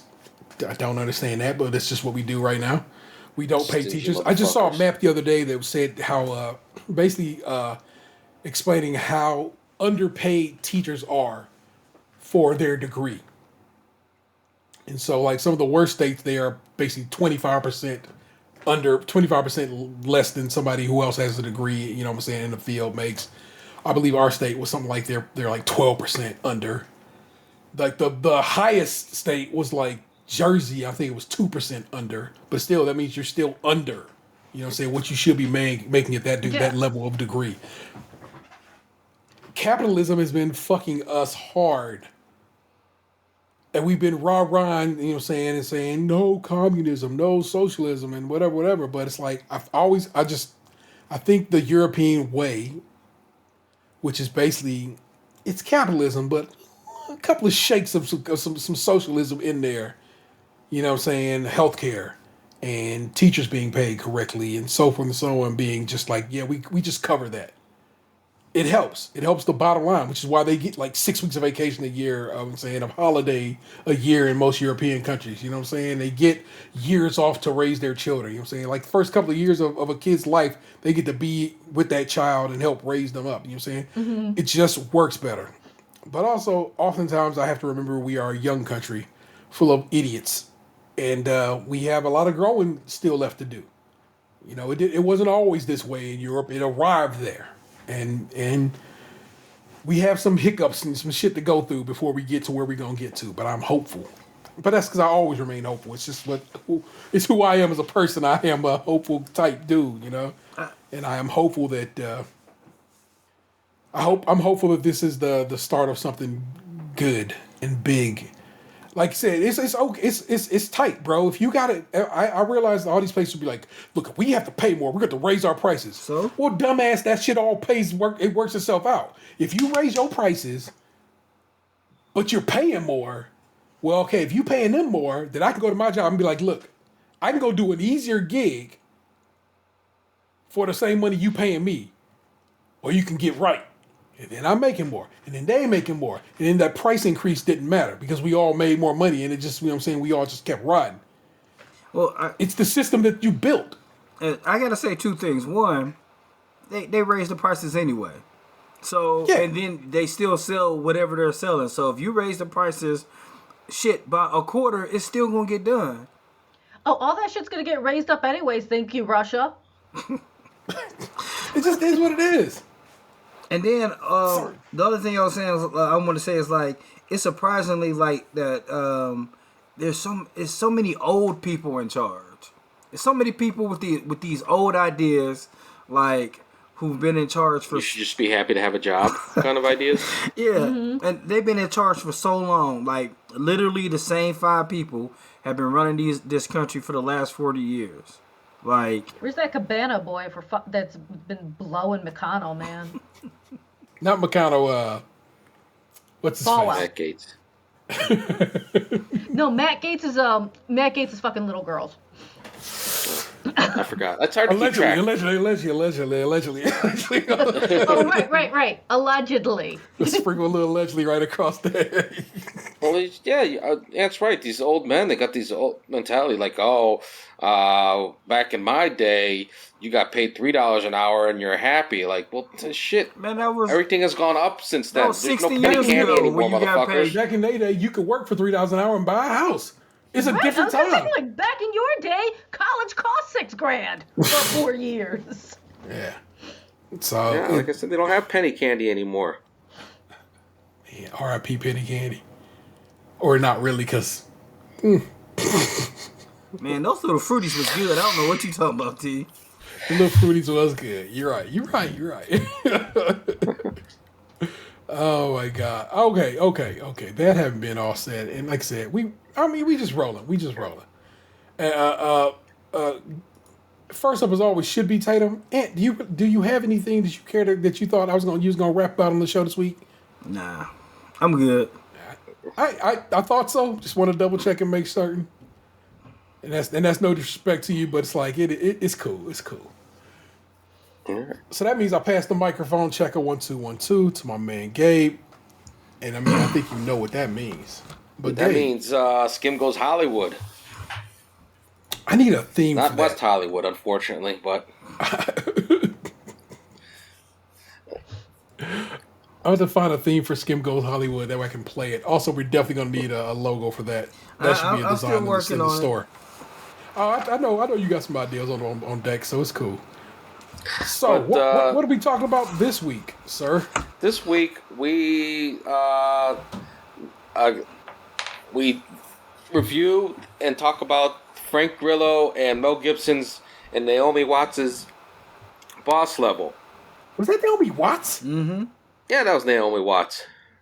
Is she I know- English? Now she is Yeah, I Australian. thought she was. Australian. It makes that accent was makes just so a- much more sense. 2 Australians I in the used to movie. confuse her with Nicole Kidman. They're best friends. Oh, they look a lot alike.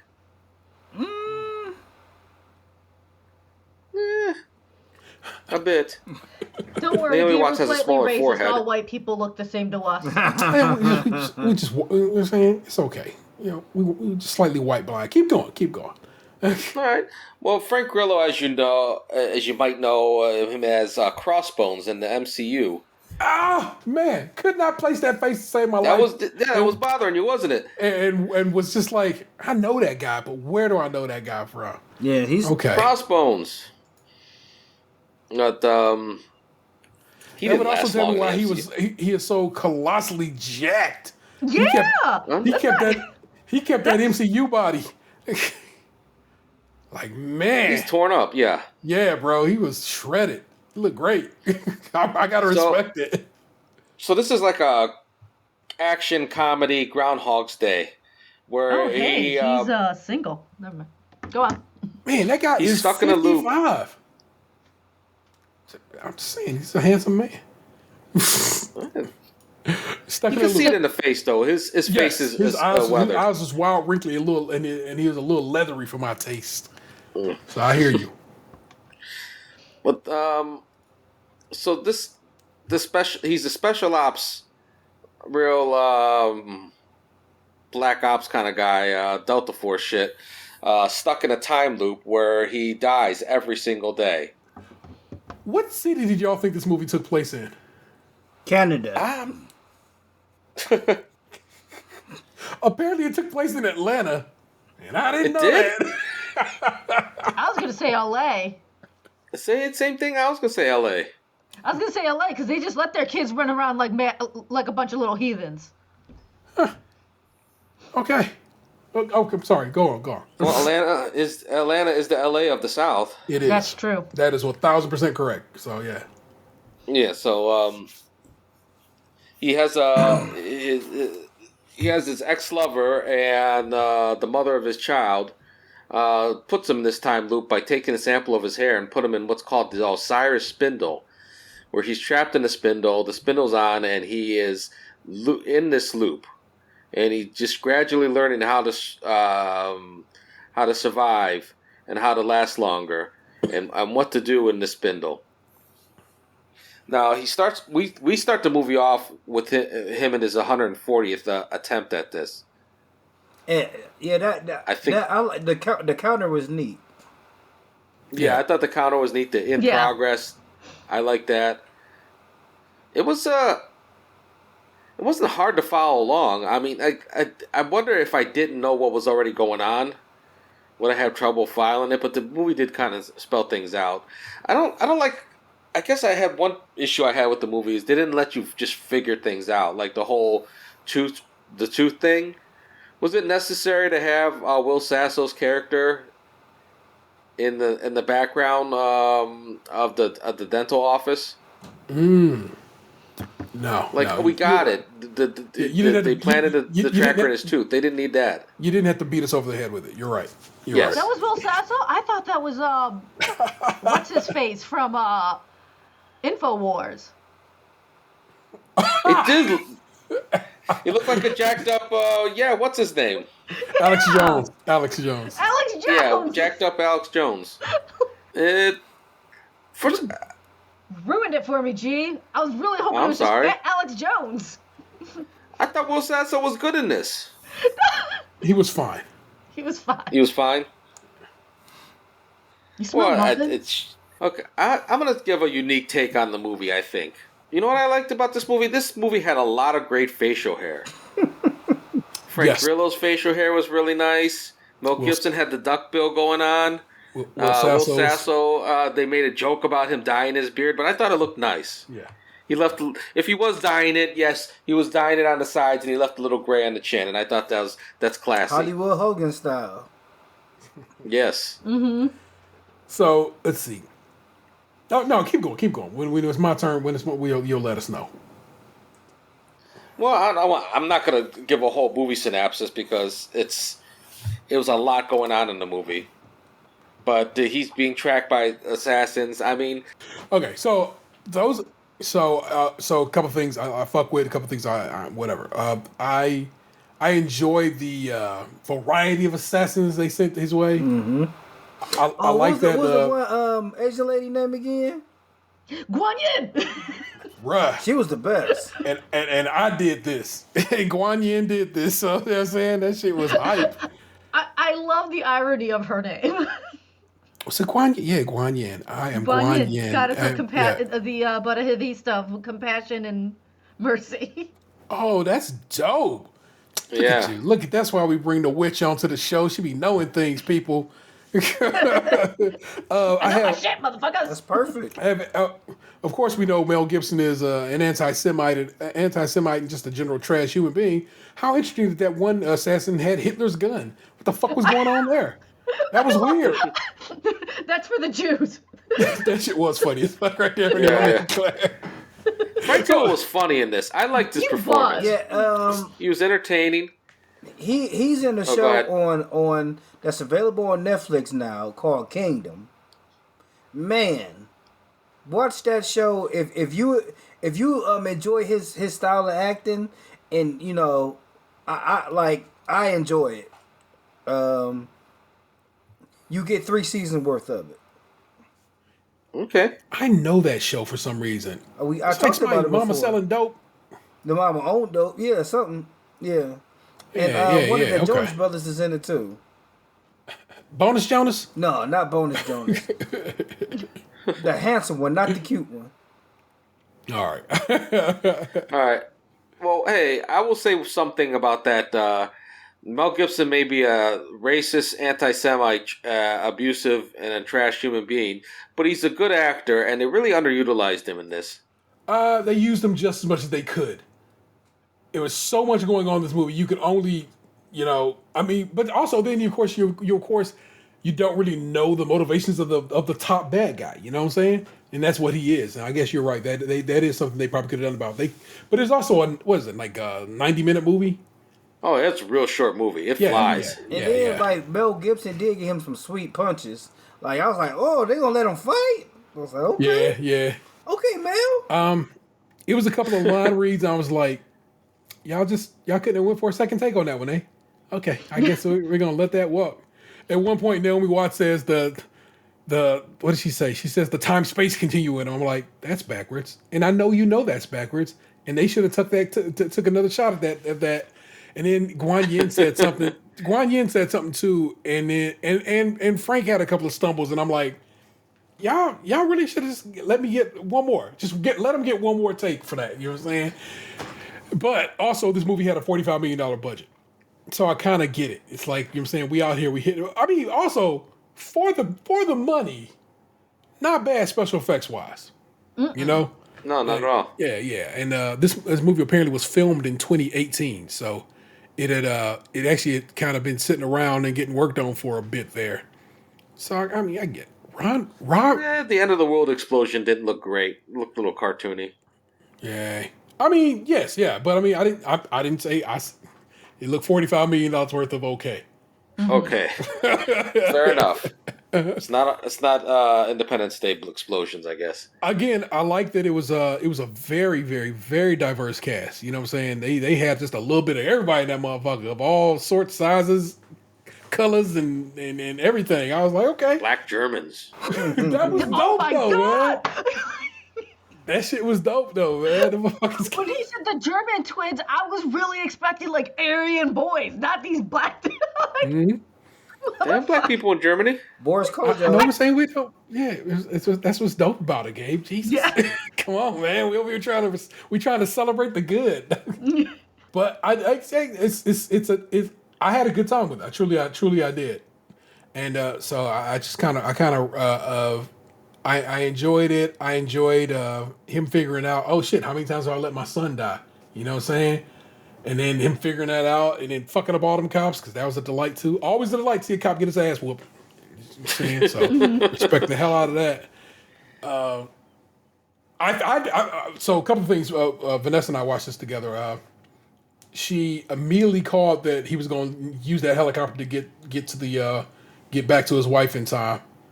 She goes, he should jump on that helicopter, and then the motherfucker started jumping out the window. And I go, great call. I immediately recognized that. Who was that? Was that it was Michelle Yeoh. It was Michelle Yeoh. I immediately knew when it had been pointed out that basically Michelle Yeoh was Chekhov's sword in this movie. I immediately knew when Ken Jeong said that she was a world famous swords person, that he would eventually go to her to be trained, and sure as shit he did. Mm-hmm. And so he got wild good at the swords. That was dope to see, because when he fought that, I thought for sure we weren't going to get much more Guan Yin, and then we got a whole lot of Guan Yin, and it was so good. So I love that they gave her so much screen time and so forth, and she was super funny. She was probably like the best part of the movie. I also like the fact, as somebody who took Kung Fu, that she was like straight up like, no. That's not... A katana is not a fucking... This is not a fucking katana. And the way they were doing it, like that, the Chinese sword fighting, I've seen that. Like that's some shit that they do in Kung Fu. That's a particular style of sword fighting that like I said, I'm not saying it was perfect, but it was very enjoyable. It's on Hulu. I don't know why you wouldn't just go ahead and give it a watch. Get a boss level. Hulu, I did. Back to you, sir. No, me? Yeah. All right. Well, we have a rating system. Well, Ants didn't give much on it. Much of his take on it. It was. I think he gave what he was going to give. Yeah, it was great. Like, matter of fact, I'll go first. I'll give this. a more than just a skip or stage crunchy. I'm gonna get this a double crunchy. Wow. Ooh. I Wow. feel like you should watch this and tell a friend. All right. I will also give it a Stays Crunchy. I mean, for the time you put into it, it's worth it. Surely. I mean, if you're triggered by Mel Gibson, I know a lot of people are. Of course, you're not going to watch a Mel Gibson movie, but Wait. Here's why he's here's a why very you should, light. Go here's why you Science should 3000 watch on it. it. Because he get fucked up so many times in this movie. This is like to see. His ass He get lit just up. fucked up. Get lit up. He gets beat up. He gets shot up. He gets sworded up. It's great. Watch him get his ass fucked up multiple times throughout that cinema. This movie. I go with it, man. It's just A stage crunchy for me too. it's just so much good in this movie. It's like, yes, I can look past the Mel Gibson stuff, but it's like it's so many other good elements of a movie like you said that's on Hulu. Cost only 45 minutes. Like just like the special effects. Yeah, you had to skip past some of that dialogue because this movie is such a fucking ride. Yeah. So And the beards were fantastic. I was Don't jealous. forget about the beard. I want to get my beard like that. yeah, a smart black dude, but he wasn't a dork. You know what I'm saying? Oftentimes I feel like they nerd black guys up now. They make them irkly. This motherfucker just was wise about his shit. He knew his shit. The dude at the bar. You know what I'm saying? I was cringing at the teeth pulling scene too. Yeah. The first one was gross. After that, it kind of made sense. After that, he Remind knew me of my the time in Mansfield when I was talking to your father. he knew the tooth he needed after that. So it's all good. So going further in the movie was a good time. Our guest pod sister, what would you give this? You know our review system. You've listened enough. Yep, I do listen enough. I'm gonna give it a crunchy until the sequel comes out. God. Okay, so here's one thing that did fuck with me about this movie. So she's told him he would have to wake up and get through that day again. Does that mean that she dies again? If the day seems to repeat like it was, does that mean she gonna get choked out? You know what I'm saying? A few minutes after he wakes up, just like Well, he gets to save her. He has to save her without dying. oh, thank you. There we go. Thank you for making that make And sense. save their son. Because man, it was chaos in my brain. I was like, what is happening here? I kind of like the ambiguous ending. I do, and I like how they wrapped it up. He's like, just stay alive. What do you say? Stay alive, dumbass, or something like that? Like, all I They're have to do asshole. is not die this time. Yeah. Man, when he kept fucking that dude up at the beginning, the guy who always first showed up to kill him, Yeah. every way he fucked him up was a delight. Yeah. Because some mornings he just wake up and, yeah, damn it, get the fuck off me, man. And then that one time he's like, why don't you ever let me sleep in? Hacking away at that dude.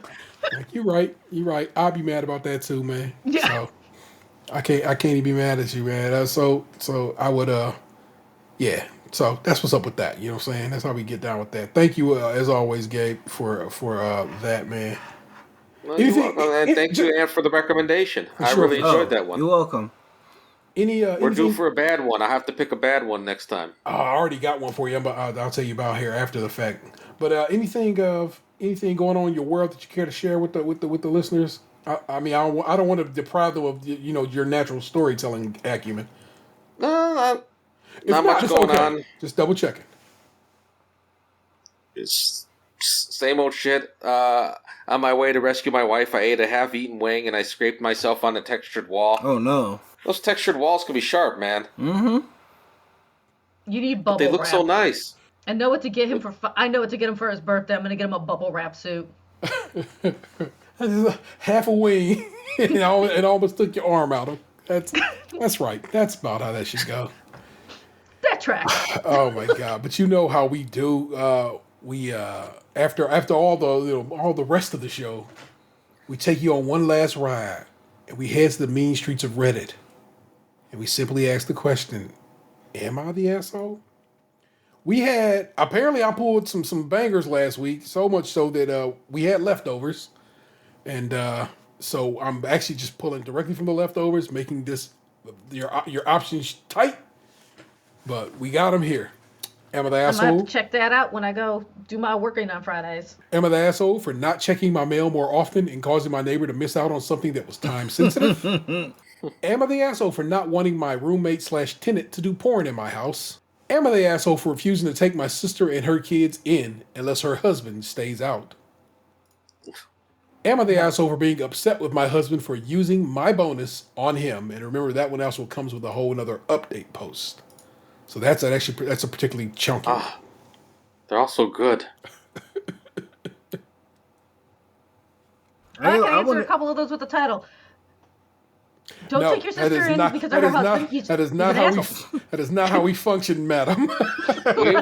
We've found out that sometimes the title doesn't tell the whole story.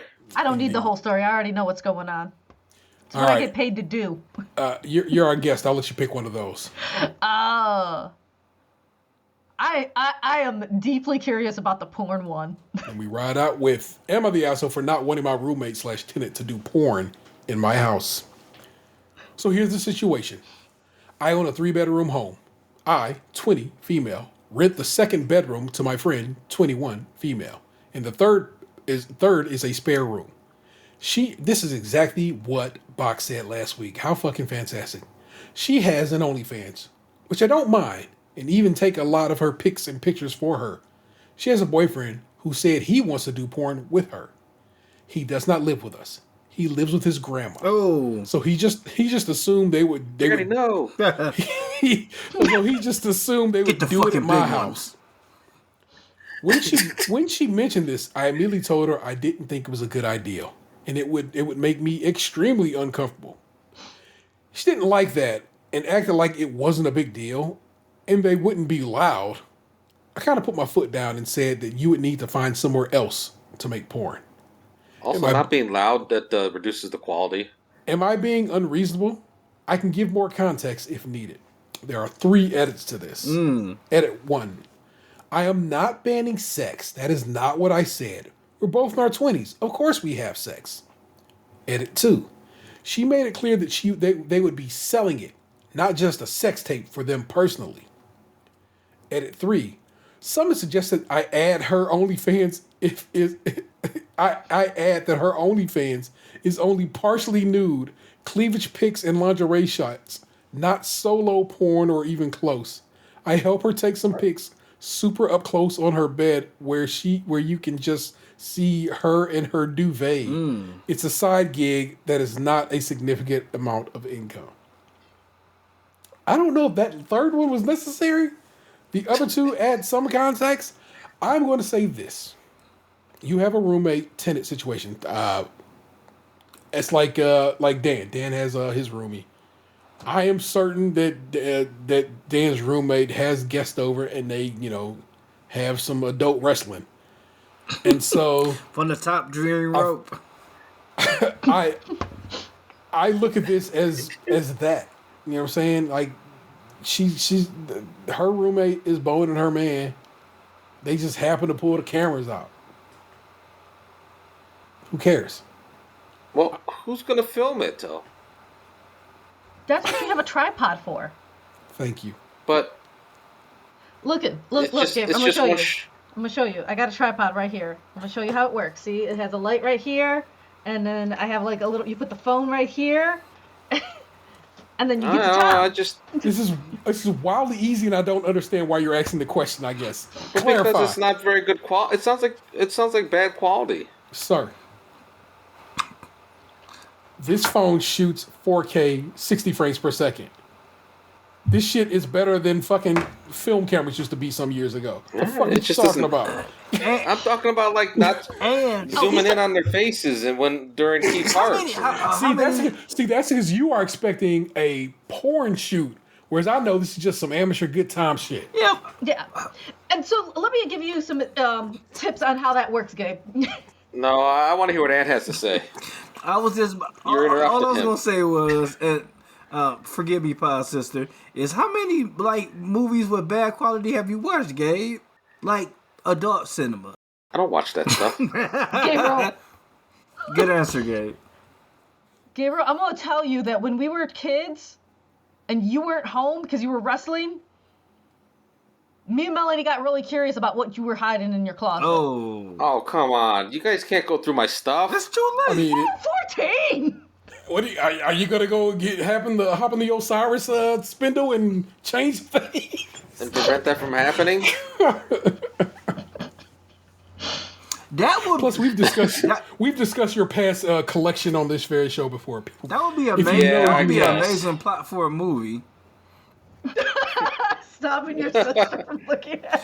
Like, if somebody felt like that was the the year or the day, like your life changed. Like at first you were like a straight A student, and then like that was the the night you could your parents found out about your porn stash, and then that was the night you were gonna go out with your crush, but you get grounded, and then like you end up working at a factory or something like this. It's like, man, if only my little sister hadn't found my porn collection that one time, man, my life would be on a whole different path. Gabriel, we're writing the screenplay for it and making it and sending it to Netflix. All right. It could be called Porn I Path. think Netflix will do it. Porn Path. oh my god! But I've seen shit with bad quality. Yeah, I guess that's true. So what we ask here is, of course, is this person an asshole for asking their roommate to not make porn in their house? On that simple question, no, you're not an asshole. You can certainly ask your roommate to not make porn in the house. But it is kind of uncool. Just saying. It's a weird line to draw. Like you pointed out, they're already, doing the grown up with one another. Doing the grown up. And Doing the grown up. Working. they might. I mean, what's the difference if they film it and sell it for money? Another aside, I was listening to Conan O'Brien's. Because Mimo might see it. I was listening to the Conan O'Brien. I'm about to say Conan O'Brien podcast, and Seth Rogen was on there, and he said that he was watching an adult movie, and he was like, "Man, that's my house."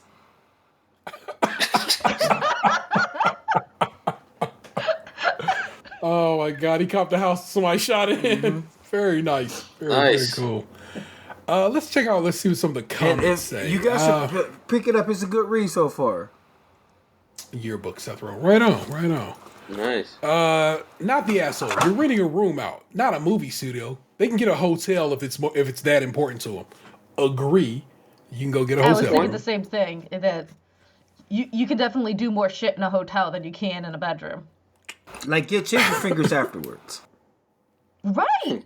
Can't eat in the bed; they'll get crumbs. It's always You two don't have to clean beds. up the mess. One bed for eating Oh yeah, or masturbating, and one bed for sleeping. Not the asshole. Excellent. You're renting her a room. Your home equals your rules. If she doesn't like that, she can live somewhere else.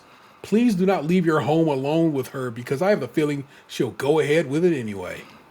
That's another name for fuck wet. outta She's here. not 12. That's fucked I up. was just about to say that's another word for wet bandits.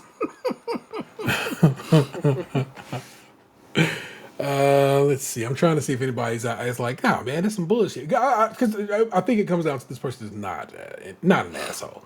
It's just, it's okay. But they're being weirdly prude. Yeah. Yeah, but I mean, think about like she's renting it. She's not owning. Like if it's an apartment there are apartment buildings. They don't let you smoke in them. I guess that's true.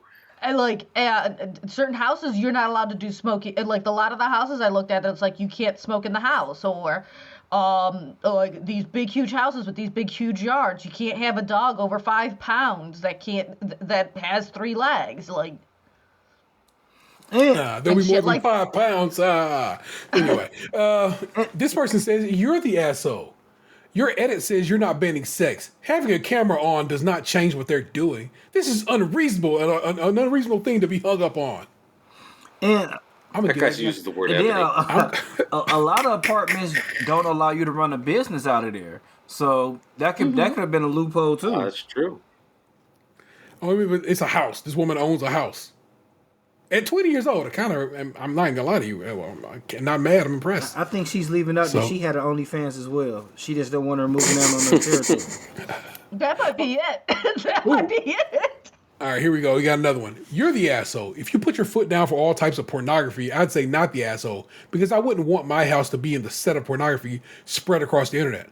However, you allow and actively assist in helping with her OnlyFans account within your house. You can't reasonably tell them they're not allowed to have sex, and filming it is no different than the pornography you already helped to create in your house. That is a good point. That is a good point. Yeah. Oh, all right. One more. You're the asshole. You're the asshole. She was already doing porn. You agreed to her producing solo porn and helped take photos. My house, my rules only applies when it's parents and kids. Your rental agreement is a business arrangement.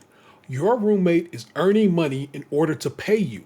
As long as her business is legal, which this is, where I live at least, you have no right to prevent her from carrying out her business in the private area she pays for the use of. You could have included a morality clause in your lease, which states that rented area will not be used for any illegal or immoral purposes, and this could arguably come under an immoral purpose. Although I always argue it doesn't, since morality is subjective anyway. Mm-hmm. You could also have included a clause prohibiting from using the rented area as a business premise, but you didn't. You let her produce solo content.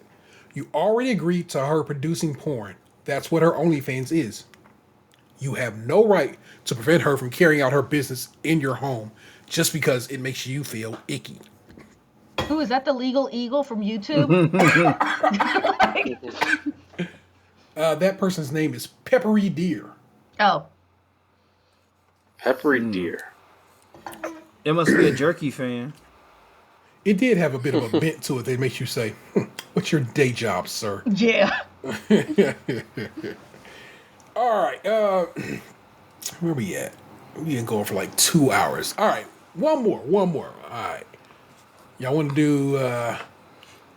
You know what? Never mind. I'm over here dying as it is. We got some more that we can have for next week. It's okay. It's okay to stop there. As your man is like, I guess I cannot talk today this week. That's just what it is. I downloaded and started playing the game Judgment. Judgment is an offshoot of the Yakuza series of games. Ooh.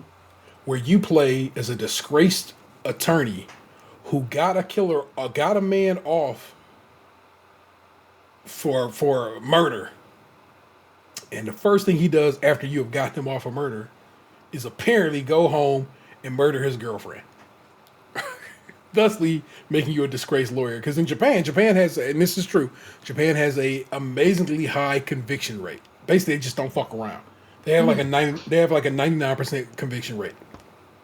And to have gotten him off was like already like, that's amazing. You got this dude off for murder, and then he went and murdered somebody. So that's how his ass got arrested.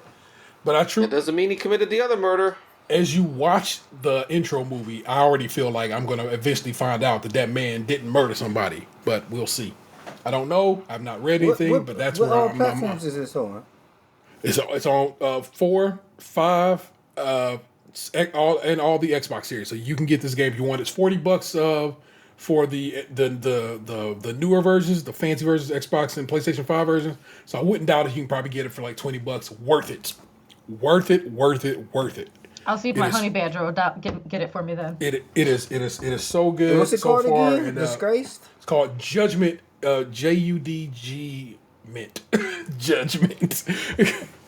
And I would tell you to get on that shit. It is very good. Vanessa started Resident Evil 8, Resident Evil Village, and it has been interesting to watch her play it so far. I was actually watching the guys from Kinda Funny started a playthrough of it last week at some point, and maybe that was this week. And that game is gorgeous.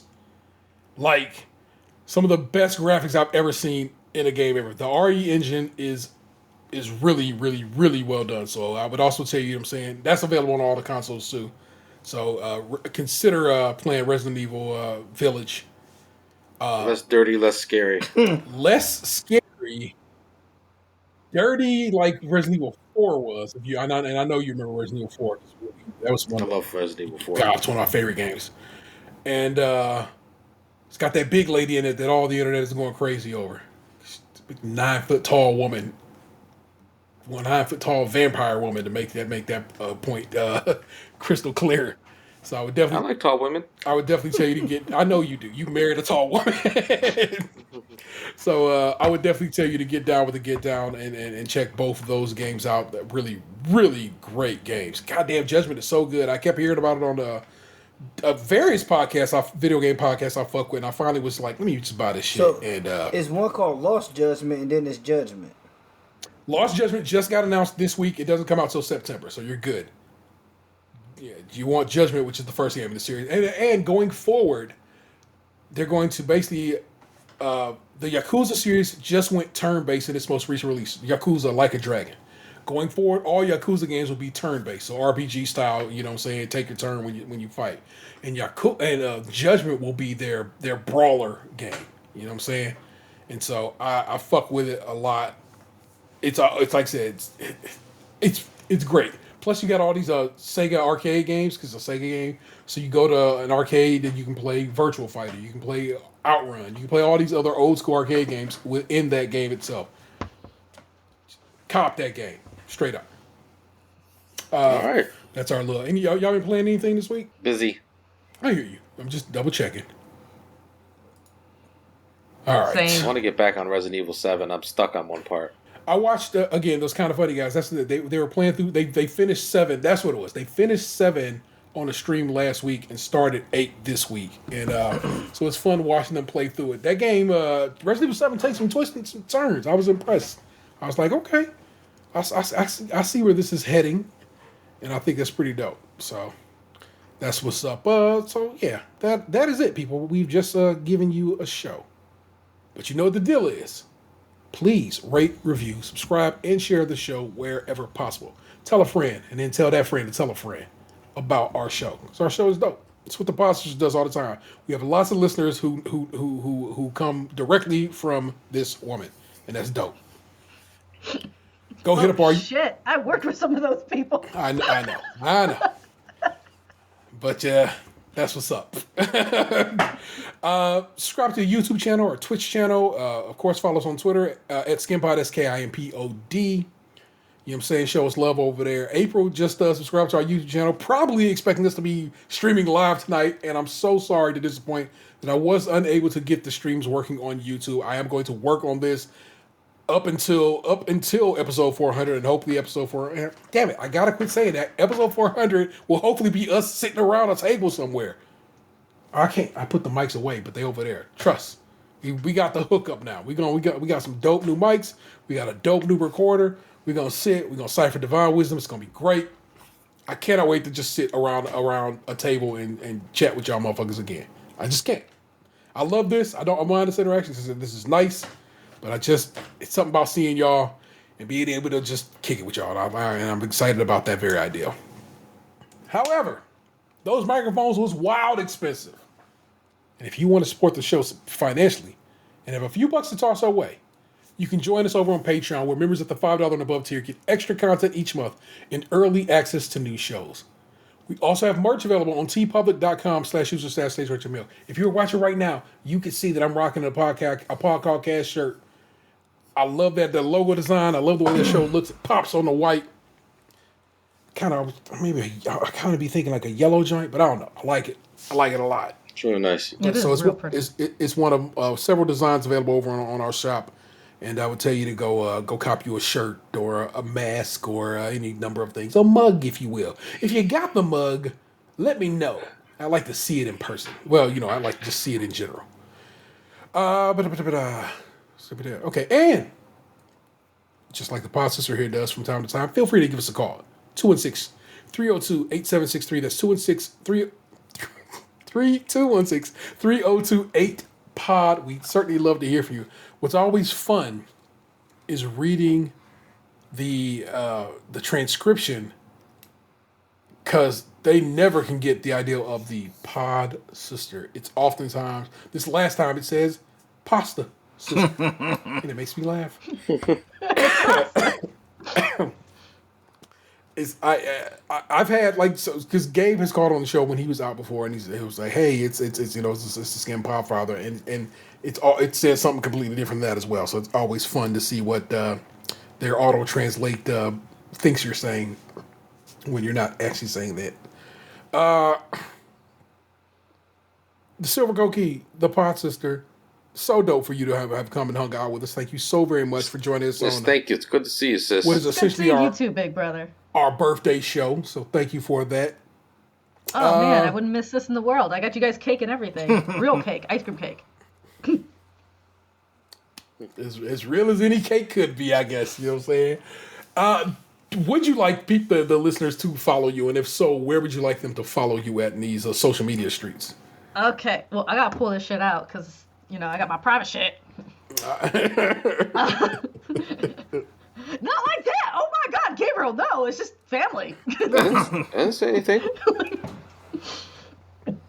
So, all y'all happy asses can follow me at Bella Bruja on Instagram. So that's BELLABRUJA_ literally Bella Bruja _. I'm also on the TikTokies. Do you TikTok? I do TikTok every once in a while. I do witchy shit on TikTok. I'll follow you right now. What's your name? I don't understand TikTok. Every time somebody says TikTok, I think of somebody doing the flossing dance. For the move. No worries. What is your name on TikTok? It is, again, Bella Bruja _Rev Vanessa.